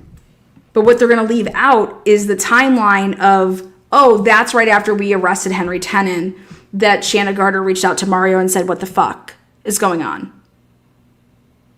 Make sense now? So you need somebody that can lay it all out, because what the government is going to show you is everything that these people did, but it was all reactionary to what the government was doing on purpose to try to see, like, here, we're going to get them, we're going to catch them in a recorded conversation of them, you know, admitting to all this crazy ass shit. And it's not there. It's not there. What's there, though, is communicating, and the mere fact of, like, they were using, what they're going to try to say is, look at, they're using their data. Like if you FaceTime. So what we can show is that when Mario Saldana was using his data on his phone, so is Shanna Gardner. I don't think that, so what you're basically alluding to the fact is that they're using FaceTime, and that's why we can't hear what they're saying, because all we can prove is that they were using their data. That's what's come out. And I'm like, you motherfuckers, though. What do you want them to do? What do you expect? Do you expect nobody's going to be talking or whatever? Like Mario, Shanna Gardner's off in a different place. But so by her saying that she doesn't want to talk on things, like she has a lawyer and everything like that, and she knows that she's, obviously my husband was killed, right? I'm prime suspect. I went through a divorce. She understands that. But she was adamant. She's like, I want to, she got interviewed by the fucking police more than once. And then she went and did an interview with the media and was like, please stop taking pictures of my kids. I did not kill him. Please don't come to the park and take pictures of them. Just, can you please leave my kids alone? And she sat down and did an interview. And guess who did a reactionary video to her interview? Those dudes, the behavioral panel people. And I was like, oh, wow. It's interesting. And go read the reactions of their interview, of their response to her interview. I think it's really interesting. It's really telling. Because they're not over here like, yeah, she's fucking lying. That's not what they say. It's very interesting. That makes total sense. I wish I would have followed this case. I've been too preoccupied with Idaho and Iowa. Well, guess what? It's never too late, because we're going to be covering it, and it's been taking so long to get to trial. It's finally here. And so what I'm asking you guys to do, if you guys have been following the Idaho case, and you guys want to see how cell phones are going to play out and yada, yada, yada, and all this stuff that Cyree is talking about here recently, this case is we thought it was important after, I thought it was important after Brian Colbert did the plea deal. Do you know how fucking important this case is since he's done his petition? This case and the information that's going to come out in this case is monumental for the Idaho4 case. Like, I'm talking, you couldn't have asked, if you're Brian Colbert or anybody that's been following it from, like, you want the truth, for this case to possibly be going to expose what it's about to expose. That's why I think that you should watch this case. If you've invested so much time in the Idaho4 case, for you not to watch this case would be an absolute fucking sin. It would be a mortal sin. Why would you put all of your time into the Idaho4 case and then here see an opportunity where the ATF is about to talk about timing advance records, okay? And they're about to talk about when they could get their hands on them and how long could time pass and you still be able to get that information? Yeah. Everything that Idaho's lying to you about, Florida's about to expose. You want to talk about black people getting railroaded? Henry Tenen did not kill Jared Bridegan. He didn't. Henry Tenen is not a man that commits crimes of violence like that. Go look at him. Go look at his entire being. They railroaded him and told him that we're taking you down. We have your DNA there, and we're taking you down for first degree, and you're going to get the death penalty unless you do this. That's what the government does to black people. And it pisses me off. Henry Tenen, who doesn't have the education, okay, that somebody else or has the resources, okay, thinks that these white people tried to say to Henry Tenen, those white people use you. Mario Saldana isn't white, you fuck. Fuck you. The government did that to him and tried to say these white people tried to use you. No, the only people trying to use anybody here, okay, is the government on Henry Tenen and trying to play on him. You tried to get him to say that this man shot and killed somebody that he did not do, and you knew the whole time that he didn't. You're sick. You are sick. This isn't how you get people.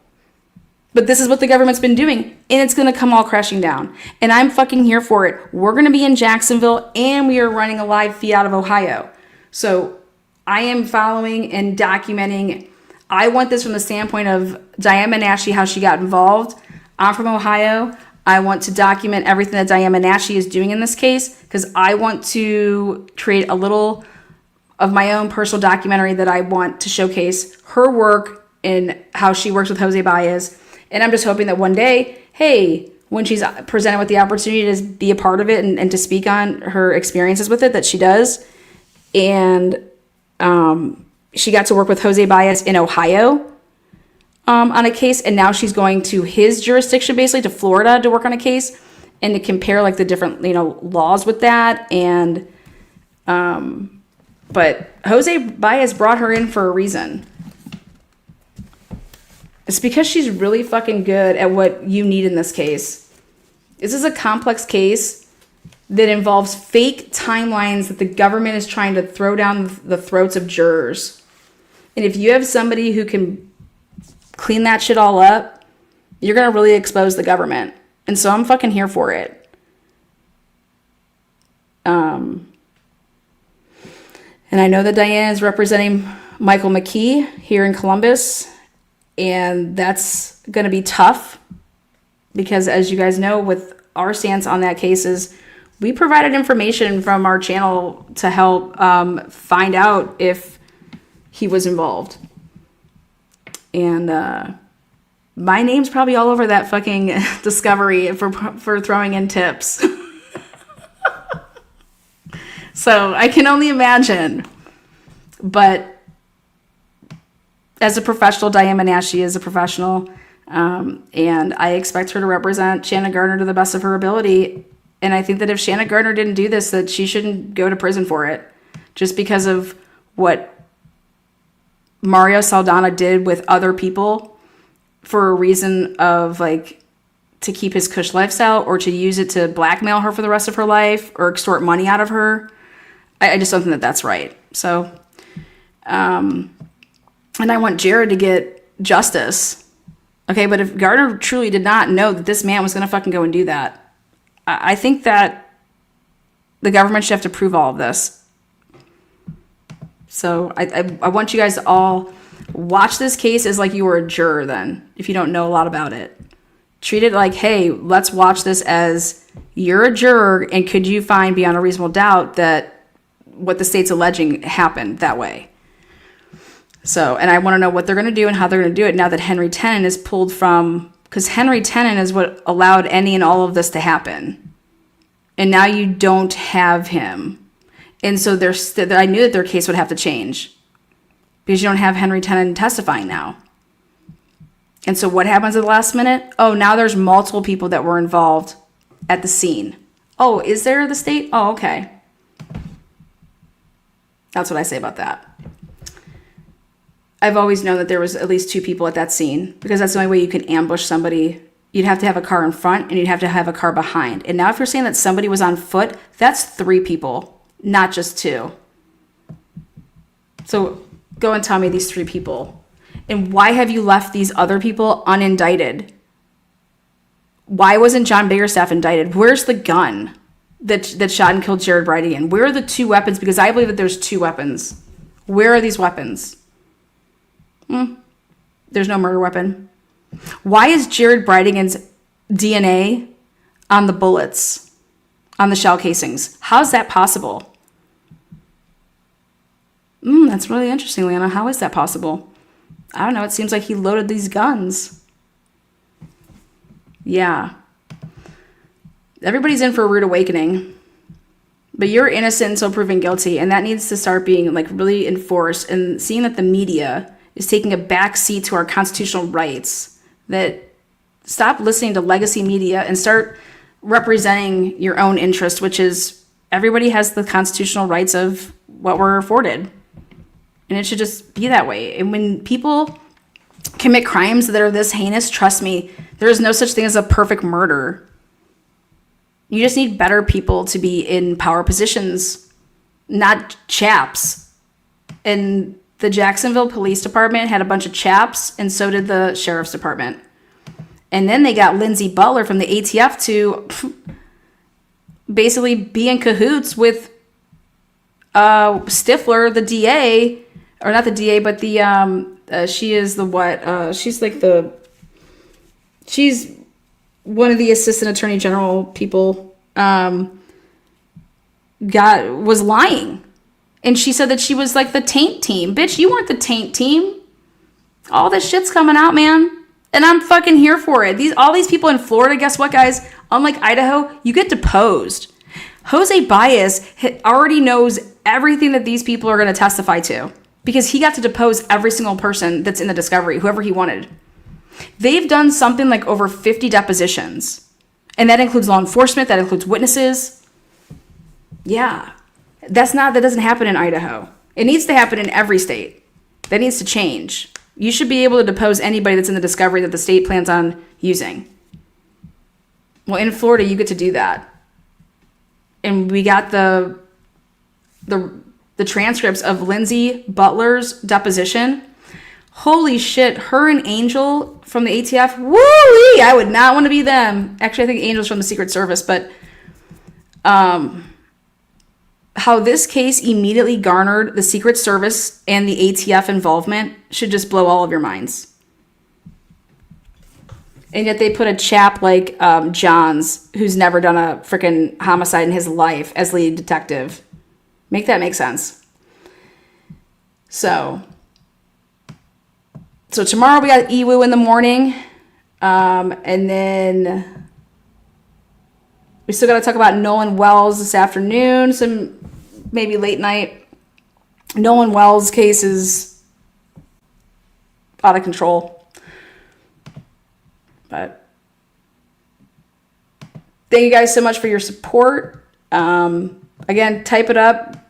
Go. And hey, I'm not saying that anybody is innocent here. I'm saying that everybody deserves a fair shake. We deserve our day. And this case needs to be looked at that way. And nobody wants to do that. And I want to know why.